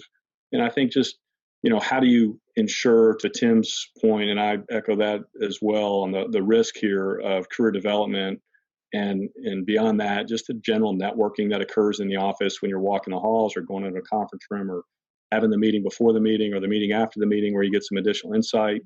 I think just staying intentional about how you make those connections, reaching to somebody after the big Teams call, texting them, IMing them or calling them on their cell phone and asking what their perspective was. That's going to have to be a little more forced, if you will, and maybe not as natural. But again, I think the barriers themselves have been kind of shattered, and the protocols, if you will, of the traditionalists, that kind of were in a place at our environment, those, it's been great to see those kind of erode. Mm-hmm. Cody, Kyle talked a little bit about some technologies, but were there any new or different technologies that you found particularly helpful while being disconnected from your coworkers? I would say, Kyle mentioned Microsoft Teams, and that was one of the newer technologies that we received, as a network-wide download to our computers from the IT team pretty quickly from when we transitioned to work from home. And I found that very effective because of the chat feature as well as the video conferencing. So I think one of the actual challenges that me and some of my peers have run into is we had too many different applications. So we have a Cisco product called Cisco Jabber, and it's basically just instant messaging. And you can also make phone calls. Like we got rid of landlines about 9 months ago, and now we just have a computer tethered phone number. And so that's like what's on my business card and how people reach me. But now we have, messages being exchanged in Outlook. We have Cisco Jabber. We have Teams, text messaging. And so I think American Airlines could actually stand to consolidate the systems that we use since Microsoft really supports all of those functions just in one application. Mm-hmm. So we'll talk about the technology there. With Teams, and it has the video functionality and a lot of the other types of communication devices might as well. For each of you, do you all use the video functionality, or are you just using audio? Are there any sort of rules in your organization regarding the use of these? I could speak to that one. The first week, everyone turned on their camera. After that, nobody has turned it on since then. The first week, it was almost mandatory. We needed to see the person. You needed to know that they got dressed in the morning and took a shower. Right. That's almost accountability to your job. After that, I think there was a little bit more. We trust you. You don't need to turn on your camera, but the leaders, immediately when they realized that they could turn it off, everyone followed suit. Anyone else? Yeah, at FedEx, we're using it more often than not, and I think it's kind of what's the shadow you're casting, so modeling the behavior. And I think as our leadership is turning on the cameras consistently, and it's funny you say how you're dressed. I mean, for us, it's kind of the opposite. If I'm wearing a collared shirt, people are like, "Hey, man, you dressed up today." So I've never been able to grow a beard in my life because my vacation's only been a week and I grow really slow facial hair. So, I had a lot of team members IMing me and stuff going, "Wow, what's up with the beard?" That kind of thing. So we've kind of adopted the other way of let's default to camera on. In fact, we've got some folks in our org who will actually camera shame people if they're not turning it on. Like, "Hey, come on, turn it on. I've got mine on. My hair is messed up too." So I do think it's important. I do think it sets a positive, another connection point in this virtual world that's important to see people's response. Mm-hmm.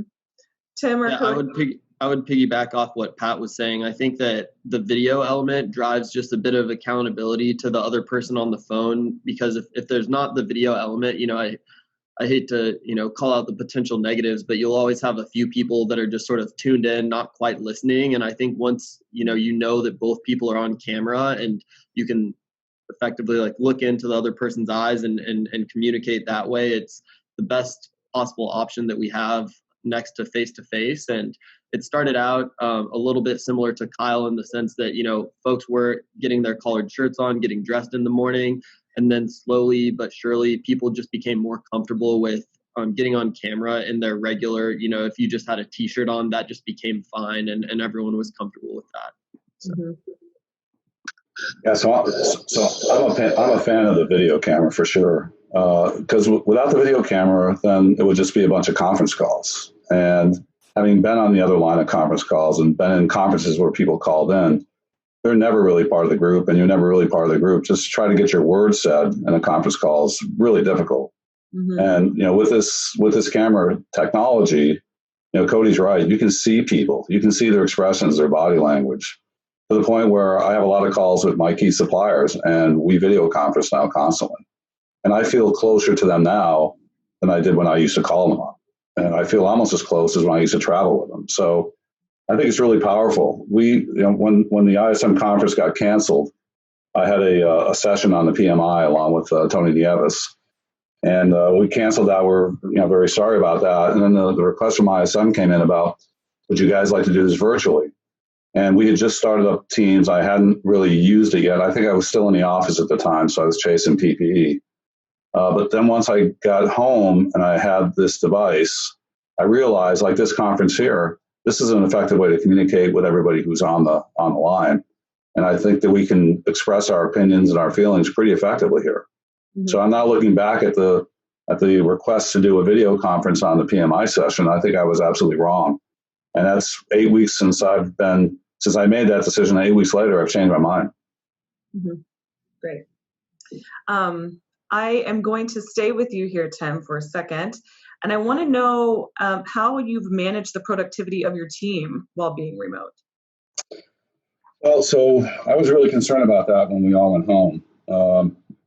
So what we did was we set up a big rules list. So I have 5 significant things that affect all my organization that I think we need to be concentrated on. And they're 1 through 5. The number 1 is the most important. And we refresh those collectively every week. We have a weekly Teams call amongst the core group, not just my direct reports, but other people who are contributing to those 5 major elements. And we're all on video. There's very few who aren't. Now, there's some who have difficulty getting on video up until them opening up the grooming shops, but all those have been open now. So the video is well used. On my management team calls with the leadership team, we're all on video too. We may not all stay on video, but when we're talking, we put the video on. So when I asked every one of them to do an inventory of what they thought the most important thing was, and then the group of us got together and went through them, and they were 95% of the consensus opinion about what was important. So we use the top 5 issues. We look at them weekly. We revise them when we need to revise them. We've now expanded that Teams call, which was my direct reports and keys, to a further group of people. So there's probably 20 people on the call now once a week. And then we're reinstituting the monthly all hands events that we used to have in the office. So that's the entire group. They'll log in on Teams, and I'll be able to communicate with them. So, I think I feel good about it. We did a survey at Ryder about to all the employees. How well do you think you're doing your job, and how well do you think you're connected with your management? And 98% of the people said that they were, and they were. And then we asked the supervisors, about 500, how well they thought they were leading their people. Did they have adequate metrics to do that? And again, 98% said that they were. You look at those numbers, and nobody wants to go back to the office. So, and we're not in any hurry to do that. And I think that's right, because this thing has not gone away. It won't go away for probably another year. And there's no sense in putting people in harm's way. So Kyle, as someone who's just really entering the workforce, how do you see this current working environment shaping the future of office work and supply management? Well, similar to Cody, my company actually just built a $130 million facility as well, and it was about a week away from opening up before they had to shut everything down. So I as much as I want to say we're going to be going back to the offices now that we're investing all these millions and even billions in Cody's case towards these buildings, I think we're realizing that a lot of the work that we can do virtually. Granted, there are some things that do require to be there in person, a physical count of inventory or something like that, or receiving product in. They do need to have people there. But for the majority of the tasks of people that work in the office, I think they could be done virtually. But what happens if we do move to that virtual space? Well, you do lose the connection you have with your coworkers. As Pat mentioned, the networking events that you have simply from office conversations and the water cooler talks, simply from getting to know people. But on the other hand, if you move away from the offices, people get to spend more time at home. They get to spend more time with their family, which is something you really lose when you go to your 9-to-5 job or whatever your hours are, and you save the company money as well. They don't have to provide for the building. They don't have to keep the lights on. They don't have to keep the air conditioning on. So I think there will be quite a reduction in the number of office buildings that companies have and that they're utilizing. And I think we've already seen this from stated from a couple companies. I was just reading that Facebook said within 5 to 10 years, they expect 50% of their entire company to be working virtually. And Twitter said most of their employees could work forever virtually. So I think there's a lot of companies that just realize that a lot of the tasks could be done virtually and they don't need to be face-to-face few feet away from the other person. Okay. Now, Tim, because you're on the other end of the generational spectrum here, what do you think the future of office work and supply management will be? I don't think it's really going to be clear until the virus is over, honestly, because people are being asked to go back to the work environment. Some of them may have conditions that make them more susceptible to picking up the virus. Some might be in that age group where if you do pick it up, it's going to be a harder haul to get out of it. So I'm not really sure whether I have a full opinion of that until management teams are able to make the decision based on productivity, not just on safety. And like I said, we're not going to force people back. We're going to ask them to come back. We do have people out in the field that, we're an essential worker, like FedEx is, and we had a lot of people working. And we had a lot of people working in some pretty difficult environments. We had people going into hotspots delivering food and things, and a lot of those grocery stores and things shut down. We didn't force anybody to do it. They did it voluntarily. They're really heroes. So, we'll do the same thing here as we return to our office buildings. But I think I was thinking about this before I called in. I'm going to go back to when I started my career, as I started this conversation. I didn't really know much. Matter of fact, I knew nothing. So what I did was I worked hard. And in those days, the harder you worked, the more you were looked at. And it didn't matter whether you were really good or not. It's just work hard. So I would work 50 hours a week because that showed my commitment. I don't know whether I was capable or not, but that gave me the credibility really to learn a little bit. And so, probably somewhere between 3 and 5 years into my career, I felt that I was working hard and I was pretty effective. And I gotten a couple of promotions out of that. So I think, the virtual workplace, how do you convince anybody you're working hard? I mean, before it was all about just being there, and I know the thing about, you've got defined work products. If you're producing those work products within a reasonable period of time, you're getting your job done. But in an office environment, I've always felt that people can always produce 10 to 20% more than what they're producing, no matter how hard you're working. So, and how do you really gauge that anymore? But I just want to kind of pass that on. The video is very powerful, I think, very powerful, because it's almost like you're there. It's almost like, beam me to the office. And, when I started my career, the harder I worked, the more I was recognized, the more challenges I was given. And right now, nobody would really know. Pat, do you think that your preferred working environment will change as a result of all of this working from home? We're deep into our return to office plans, obviously safety first for all of our employees. And to Tim's comment, this is by no means over and no one really has the crystal ball. So of course, we've already prepped all of our office facilities with proper signage and social distancing formats, et cetera. And we're talking about alternate work days for office employees and phased approaches for folks coming back. We also did a survey, a slightly different one than what it sounds like Ryder did, asking for our employees' preference. If you were able to, would you be willing to come back? What's your preferred work from home versus going into the office approach kind of thing? I haven't seen the results of that, but I personally answered, I'd prefer to work from home. My wife may not, but I do enjoy working from home. I would make that, probably 90% of my days I'd stay at home and come in for, kind of an exceptional thing, a diversity event or all employee meeting or, something where I'm getting a network with a broad section of our company from a cross-functional standpoint. But, the work meetings that we do internal to our teams or even cross-functional meetings are again, very efficient and effective from my perspective on getting the same collaborative results that we're known for delivering. So I don't think that that's a requirement for us to be successful. And again, as a kind of old school thinker on this, I've definitely been transformed and support a work from home environment. I think it's been fantastic. Mm-hmm. Cody, how do you see all of this changing the industry and maybe working with suppliers and things in the future? Yeah, that's a challenging question. I think, from the airlines perspective, it's a huge question. It's going to determine how successful we can be in the future, because we're in the business of moving, people all over the world, and corporations, businesses are one of our biggest clients. So from a supply chain management perspective, I think that one of the things that will emerge from this is sort of this additional channel of communication, and whether that's a performance review or a negotiation, we're sort of becoming more familiar with this video conferencing medium of communication, whereas previously it was really, things were done over the phone, and then really important meetings were done in person.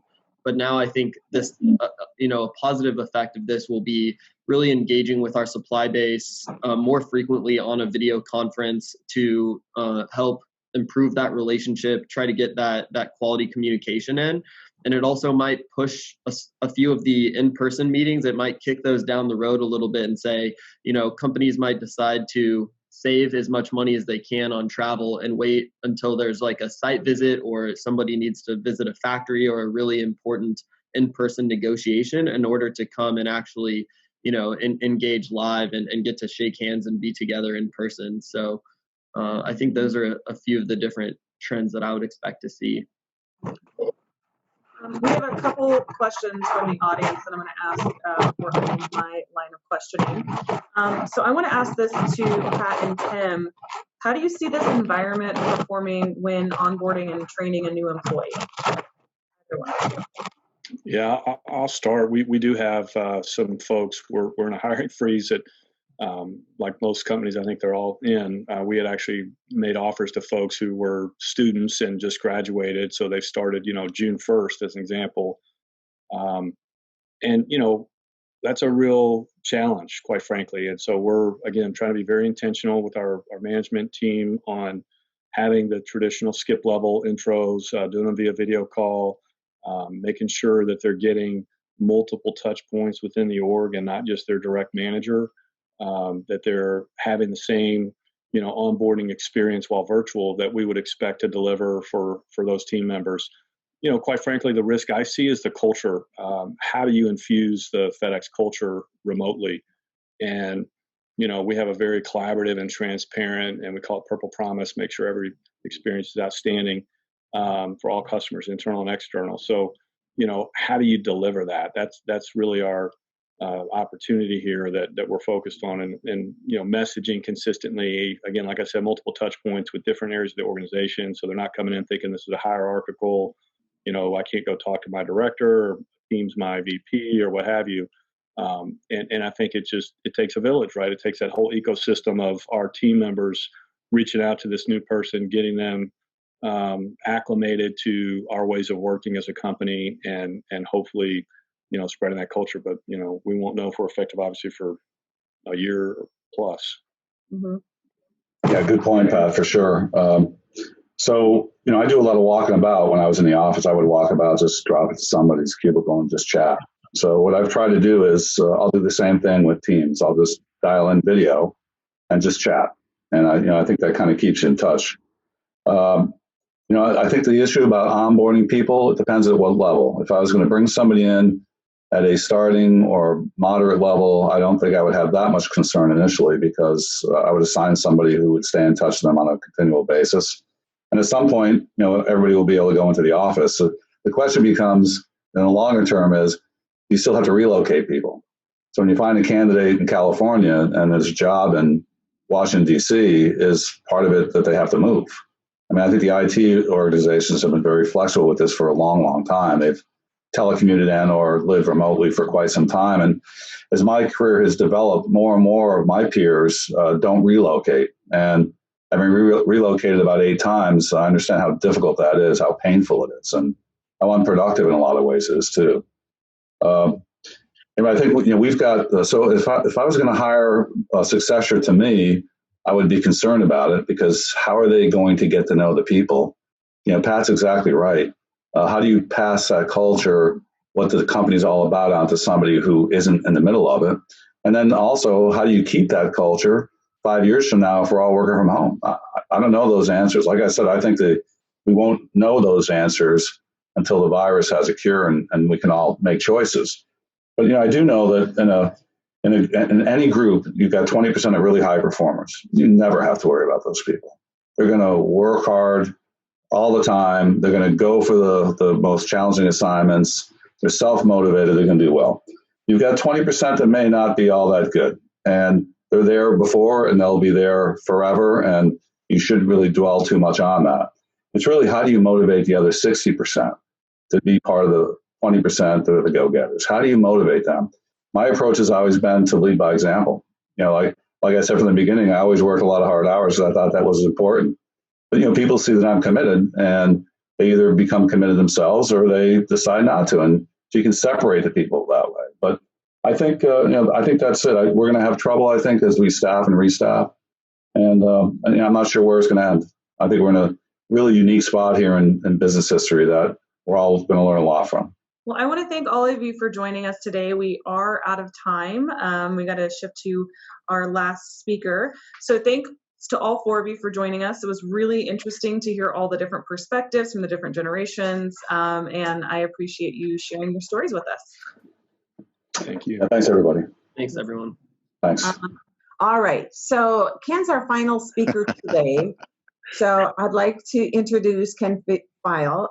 I would definitely consider Ken a cybersecurity expert. So he's currently the chief architect for Tech Democracy, and he served in a variety of roles such as chief security officer, chief information security officer. So he has decades of experience and really has seen the landscape change significant in regards to cybersecurity. So he's going to help us understand some aspects of it, hacking, share some best practices for us in supply chain, and then show us some predictions for the future. So welcome, Ken. Glad you're here with us today, and we'll turn it over to you. So thanks, everyone, for having me here. I'd much rather, as everyone else, be doing things in person, but circumstances being what they are, we'll do the best we can. So what I wanted to cover today is strictly on cybersecurity, and the main topic that I would love to have a common theme throughout of this is keeping in the back of your mind hacking motivations. Why do people do these things? And so what I'd like to do is kind of take you through a quick timeline. I'm not going to explain and get into every single incident and since 1903 when the first reported hack, but I will cover up some of the more practical ones and the more relatable ones, just so that we can understand the motivations behind them. Then I'd like to get into just a few of best practices for supply chain risk management, at least from the information security side. You're going to run into dozens and dozens of standards as we do in information security, and it kind of comes down to a lot of it is actually common sense. So we've got to figure those out. Then I'd kind of like to get inside the head for about 5 minutes of a typical CISO and how he should be doing his reporting if he's not already. Everything from the minutia level up to the executive level, and how do we make good sense of that? Just kind of a look under the propeller cap, if you will, and maybe you can understand him a little bit better and see what makes him tick. Then I'm going to go into my 5 predictions for the future of cybersecurity, as to things that I think are going to take place within the next 18 months to 2 years or so. So flipping right into it, the first known reported hack was Neville Mesklin. Neville Mesklin was he was a magician, but he also dabbled in the side as an electrician, and he was really upset that Marconi had a broad range of patents, and as such, he couldn't bring his stuff to market and that sort of thing. And so Marconi had been broadcasting that he had a secure telegraph or secure wireless telegraph that he was going to demonstrate, and that nobody could break into it. We all hear that stuff today. How it's all unhackable. But anyone that's tuned into a particular radio station on their car and just flipped the dial to a particular frequency, that's exactly what he was doing. And so Neville Masklin actually hacked into his demo.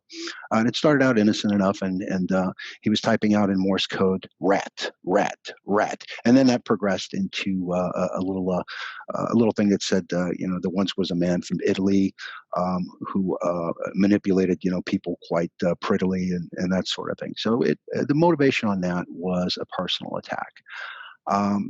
Progressing up to 40 years later during World War II, Rene Carmil, he was at the time, and there are several books about this.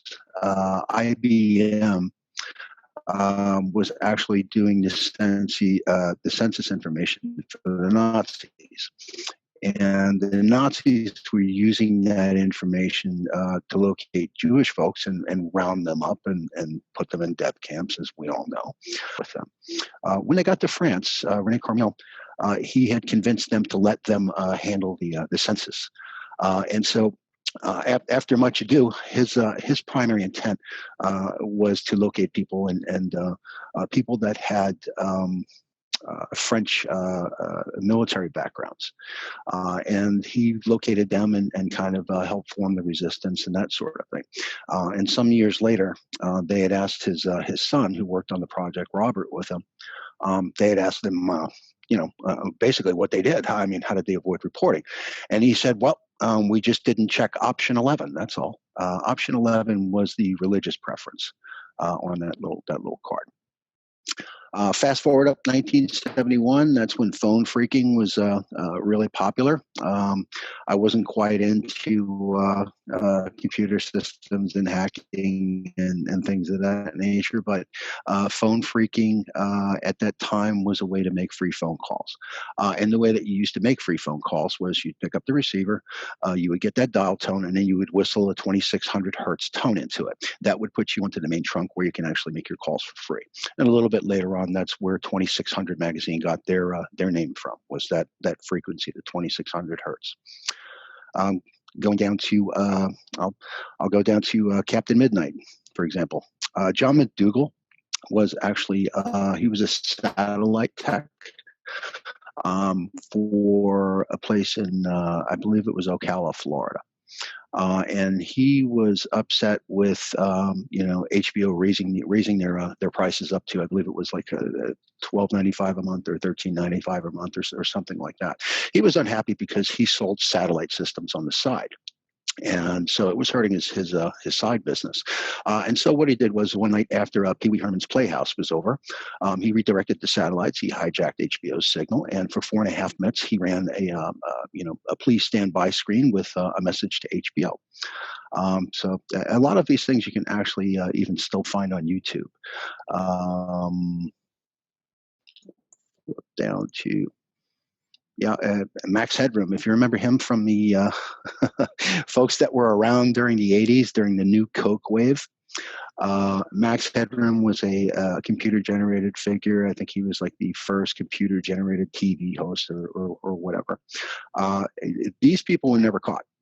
They actually hijacked a local TV station in Chicago, their airwaves, and then they also had hijacked PBS as well, and they ran their message. They were never located, never found. Down to DEF CON. DEF CON is probably in their 23rd season or so. DEF CON is the world's largest hacking convention, and that's in Las Vegas, Nevada every year. And the folks that live in Vegas, they'll tell you that whenever DEF CON comes to town, don't use the ATMs located around the hotels. Try to stay basically, off the grid, because when you've got thousands and thousands of hackers just looking to play around and kind of experiment, it can get quite sneaky. I spoke at DEF CON in 2005. And one of the questions that I had gotten from the audience was, at the time, was, would you hire hackers? And quite simply, I think there's still a video out of me even telling them that I don't hire hackers per se. I hire smart people, and what they do with their own personal time. as long as it does not hurt us, you really can't control it. All you can do from the people perspective is just to encourage them and try and make them happy in the workplace to where they don't feel like they have to go out and hack everyone. Going down to, I'll say the I Love You bug. That was in 2001. And I was working at Microsoft at the time, and when the I Love You virus came out, we even had a hard time with it. There were no virus definitions. There was very little from the InfoSec perspective that was even fully organized at that particular point. So even we had a hard time with it. America's Most Wanted hacker, Kevin Mitnick. Kevin was sentenced to 5 years of a prison federal term. And I've known Kevin since that time as well, ever since he got out. He wasn't even allowed to touch a computer for 5 years. For, I think, 3 or 4 years of that 5-year sentence, because they gave him time served, 3 to 4 years of that sentence, he was in solitary confinement because the judge was afraid that he could just pick up the phone and whistle launch codes for ICBMs. Kevin's got his own company now, and he's doing quite well from a social engineering perspective. Social engineering is it's a form of people hacking, is what it is. It's getting people to do things, basically for you. One of the things that I used to do from the penetration testing, which was, testing of companies' networks, and they would hire me to do that thing. I would include some aspects of social engineering in there. And I remember one of my tests, I actually walked right into the data center. They let me right into the data center. Many years ago, I worked for Dell Computer Corporation. And Dell never got their badge back from me. So I used this little thing. You can see the 80s mustache and everything in there as well. I used this little thing to say, look, your CEO is complaining he's not getting his email. We think the email server's down. So, I've got a network card that I'm going to try for it. They walked me literally right into the data center, logged me into the domain controller so that I could do my work. And I was standing behind them writing down the admin password and all the account credentials. And then they walked out. They had absolutely no surveillance inside that server room at all. I changed the network card out with something else, and I walked out with their network card. So that's how easy some of these things are to kind of do. In the interest of time, I'm kind of cherry picking here, but I can speak to probably just about all these incidents, and kind of it will take all day. TJ Maxx is probably one that everyone is familiar with almost 46 million credit cards and stuff stolen. I'll flip down again. Bitcoin bust. Bitcoin, if everyone is familiar with, kind of some sort of a financial technology, Bitcoin is a kind of currency. There's literally nothing underneath it other than cryptography. Personally, I'd rather, set my money based on something that actually has legitimate currency behind it, or we're going to, we wind up selling tulips again. But Mt. Gox, at that time, I believe it was 2010 to 2014, they processed about 70% of all Bitcoin transactions. They had 850,000 Bitcoins that were looted, just completely, pulled from their marketplace. They recovered ultimately 200,000 of those Bitcoins, but that still resulted in bankruptcy and a $460 million loss. So I think, going down through, here's Sesame Street's YouTube page. That streamed pornography for about 22 minutes before Google and YouTube actually finally got that out of line. One of the reasons I used this particular infographic is it's from Duo Security. And Duo Security was very diligent about doing the research, as well as in the infographic, you can actually see links to where it's talked about in a more common sense type of language, not geek speak at all. So if you wanted to look up any of these, you're free to do so and kind of draw your own conclusions. it's always good to understand, why are these folks doing these things? And there are various different motivations and various different reasons. One, hacking for fun.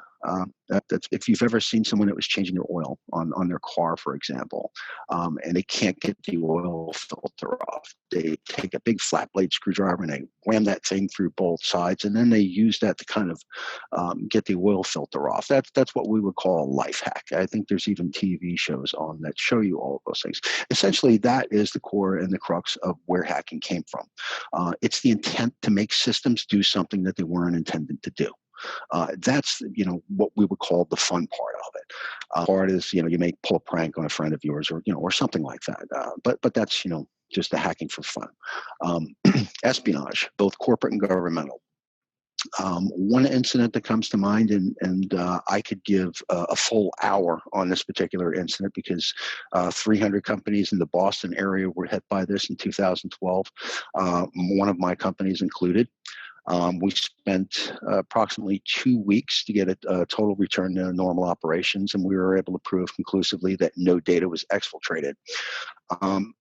And it stemmed from what we call a water hole attack. In this case, it was traced back, this whole incident was traced back to the Chinese government, who had wanted information on a deal being done by one particular financial advisor. So they targeted his regional bank, which I had 6 people on my network that actually had a checking account at this bank. They targeted this gentleman's veterinarian. They targeted his kid's middle school. That's a perfect example of governmental espionage. This thing is just limited to China and Russia and things of that nature. Phishing, crypto malware comes to mind. Crypto malware, cyber terrorism is disruption of critical infrastructure.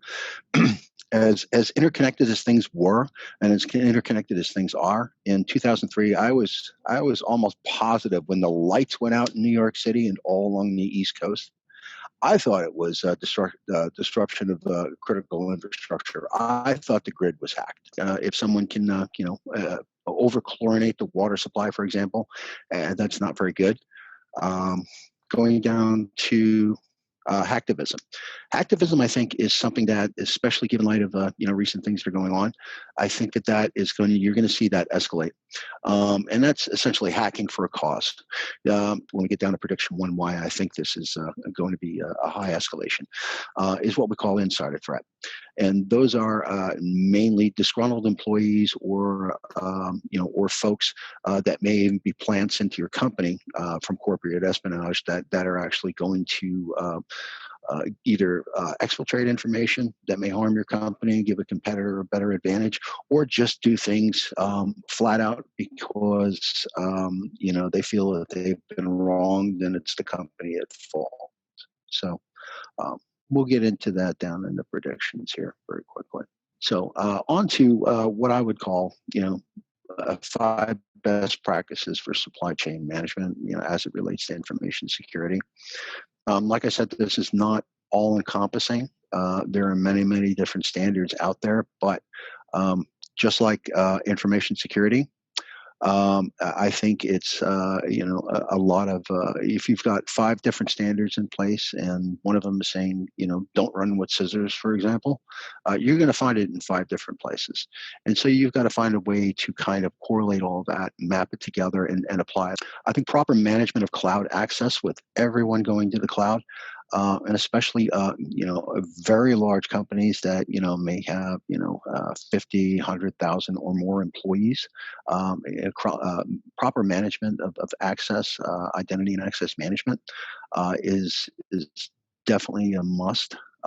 So you're going to need detailed continual review of access permissions, entitlements, roles. And if I'm preaching to the choir on this, great. I mean, kind of take a second and do this, pat yourself on the back a little bit because you deserve it. Hopefully I'm providing some food to thought for the folks that either haven't traveled down this road or are preparing to embark on it. So you need structured and repeatable processes for these reviews. You need people to own these things. And the business units have to be the people that take the lead on this. They have to have an interest in this, even if it's not their core competency here. We've got to have people that are in coordination with HR, certainly, especially in this day and age, where people are getting let go of and furloughed and everything in droves.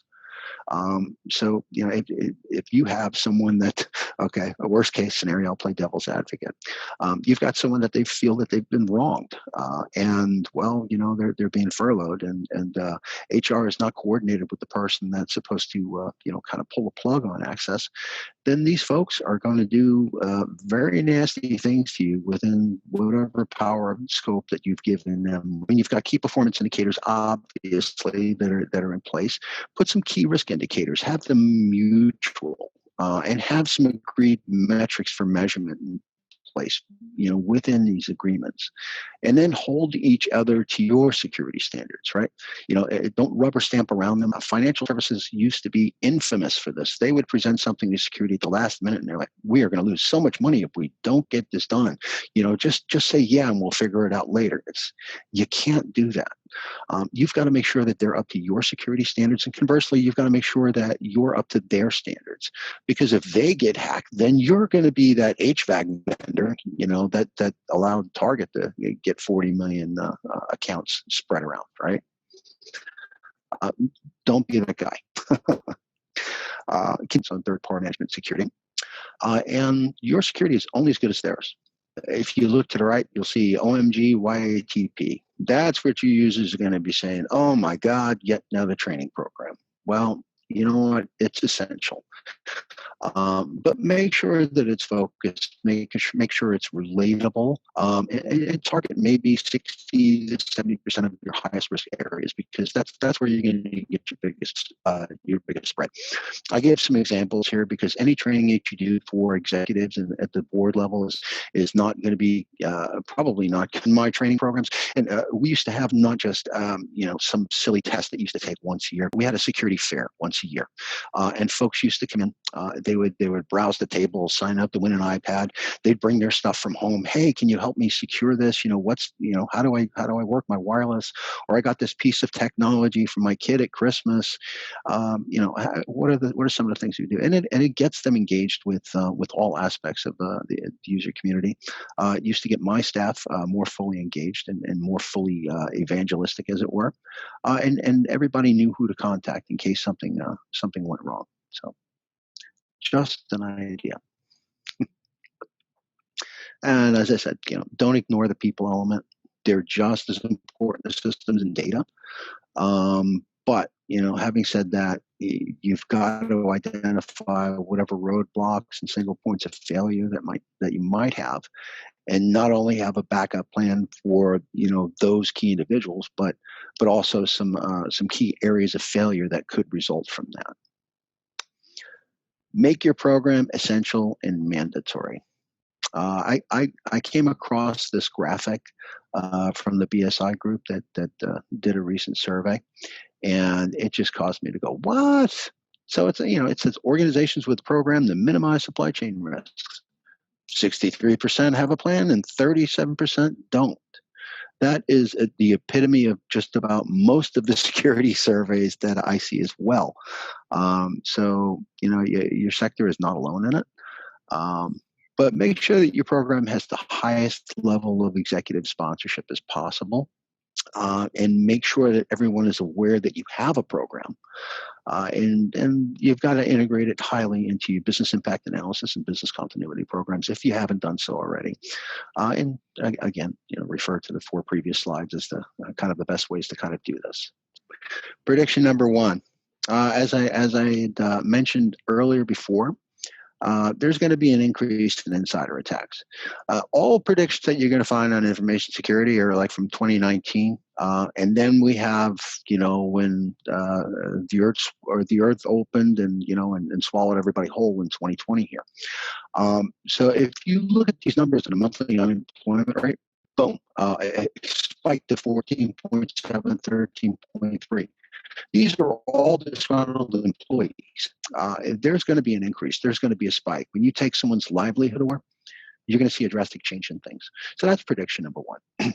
Prediction number 2, I'm predicting year of the O-Day, or the zero-day vulnerability. And you can read through this a little bit later. But the reason that I'm predicting that 0 days are going to be more and more delivered are one, we have the remote working factor. We don't have as many people, as it were, in the shop. And hands-on detection, and your detection can be the best in the world. If someone has time to develop a flaw in a piece of software, as they certainly do now, they're going to use them, and they're going to use them in one way, shape, or another, be it directly on you, or there are brokers that sell this. So keep that in mind. There's another financial way for them to make money off of this. Prediction 3, device hacking increase, be it medical devices. We do have an election year coming up. How many of those folks are wearing pacemakers, that are remotely accessible, or I can jam, or I can do something silly to them. Insulin pumps. I've had friends that have been hacking medical devices for at least 3 or 4 years. I've also had friends that have been hacking these autonomous vehicles for at least 3 or 4 years.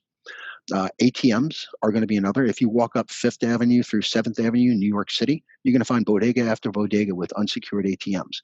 You can just walk right up, punch in an admin code, and then just change the trade denominations. And if you've got already stolen somebody's card or something, then you're getting double your money and you're walking out. Gasoline pumps are another area that I think, these are all places that are ripe for hacking. And I think that folks having more time on their hands, that's what's going to happen. Prediction 4, increase in peripheral hacking. Printers, video cards, etc. All of those things. When I used to do pen testing, when I broke into a network, I'd store all of my tools on a printer. Nobody ever looks there. That allowed me to go laterally back and forth throughout the organization undetected. Video cards are just like miniature computers stuck in a computer. If you can take over processing power and get someone hacking cryptocurrency, you're going to make an awful lot of money, especially if you can distribute that among thousands and thousands of connections. And last prediction, artificial intelligence-based attacks are going to increase substantially. It's not just it's not just your company trying to figure out ways to do AI and ML, deliver their attacks a little bit more intelligently and a little bit more effectively. Either content generation, predictability analysis, those sorts of things. So I think that this is going as ML gets smarter and people seemingly don't. I think we're going to run into a lot of that. Well, you actually addressed 2 of the questions that we did have, and that was the supply chain elements of it. So that had come in early on, and you definitely took us through some of those best practices. And let's see. What's the best way, do you feel, to prevent fraudulent changes to supplier bank account information? And what controls work best? I would say which I would have to ask what data protection controls are already in place. Are there systems in place to monitor it? The anti-fraud and anti-money laundering systems, maybe, for example. But going off of leverage what you've got in place. Don't try and throw the baby out with the bathwater with the latest technology or this, that, or the other thing. Leverage your processes that you've got in place and then tune the technology around that. Because that's a question that's kind of really very almost laser focused on particular companies as to how they do that with particular technology. Yeah, and I'll add to that with my experience just having been at corporates and been in supply management for decades myself. Some of the things that we did, we would run, these routines to look at what were actually employee bank accounts compared to our suppliers' bank accounts. Because we did have an incident where an employee was changing a supplier record in the vendor master, which we all know about, to their own, having fraudulent invoices processed, having it paid to their bank account, and then would switch it back. And so those are some of the routines that we would use to kind of vet and watch and audit for what bank accounts were being used and the changes in the dates and so forth to those. So just personal experience, having seen that scenario, that's one thing that I can offer. So Ken, I want to thank you for sharing your expertise in the field of cybersecurity. It's certainly an ever-changing field, and I think that we see cybersecurity consistently being added to our supply management risk programs. And so understanding how it's evolving, how it's growing and changing is a really important element for us to pay attention to. So thank you very much for sharing Thanks for having me here with you today. So I want to just really, really quickly do a little bit of a research reveal for you. Right now, I want to call your attention to, we have our most popular metrics of supply management survey open right now. So it's our annual flagship survey. It's the survey that produces many of our metrics that we use throughout the year, as well as when you request custom reports and special requests and custom slice and dice, we use this data extensively for you. So if you're the benchmarking contact for us and you've received the email survey request, we'd love for you to complete it. If you're wondering if your company has submitted their information, right on the next slide, you're going to see Jeff's contact information, and you can definitely contact him to see if your company has submitted, and we can make sure and get you the link if not. And so also, real quickly on the screen, you will see all of our great research that's going to be released throughout the year. We've got some great research in the coming months, lots of great topics, so watch for these releases. And they're always there, available to you in our CAPS library. So a good place for you and your entire team to go to get all of our material, including all these wonderful research reports that will be released. So with that, I am putting up contact information. Let us know if we can help you with anything. On behalf of the CAPS team, I want to thank you for joining us today on the CAPS Virtual Summit. We really appreciate your support to CAPS. And most importantly, we wish you, your teams, and your families safety and good health.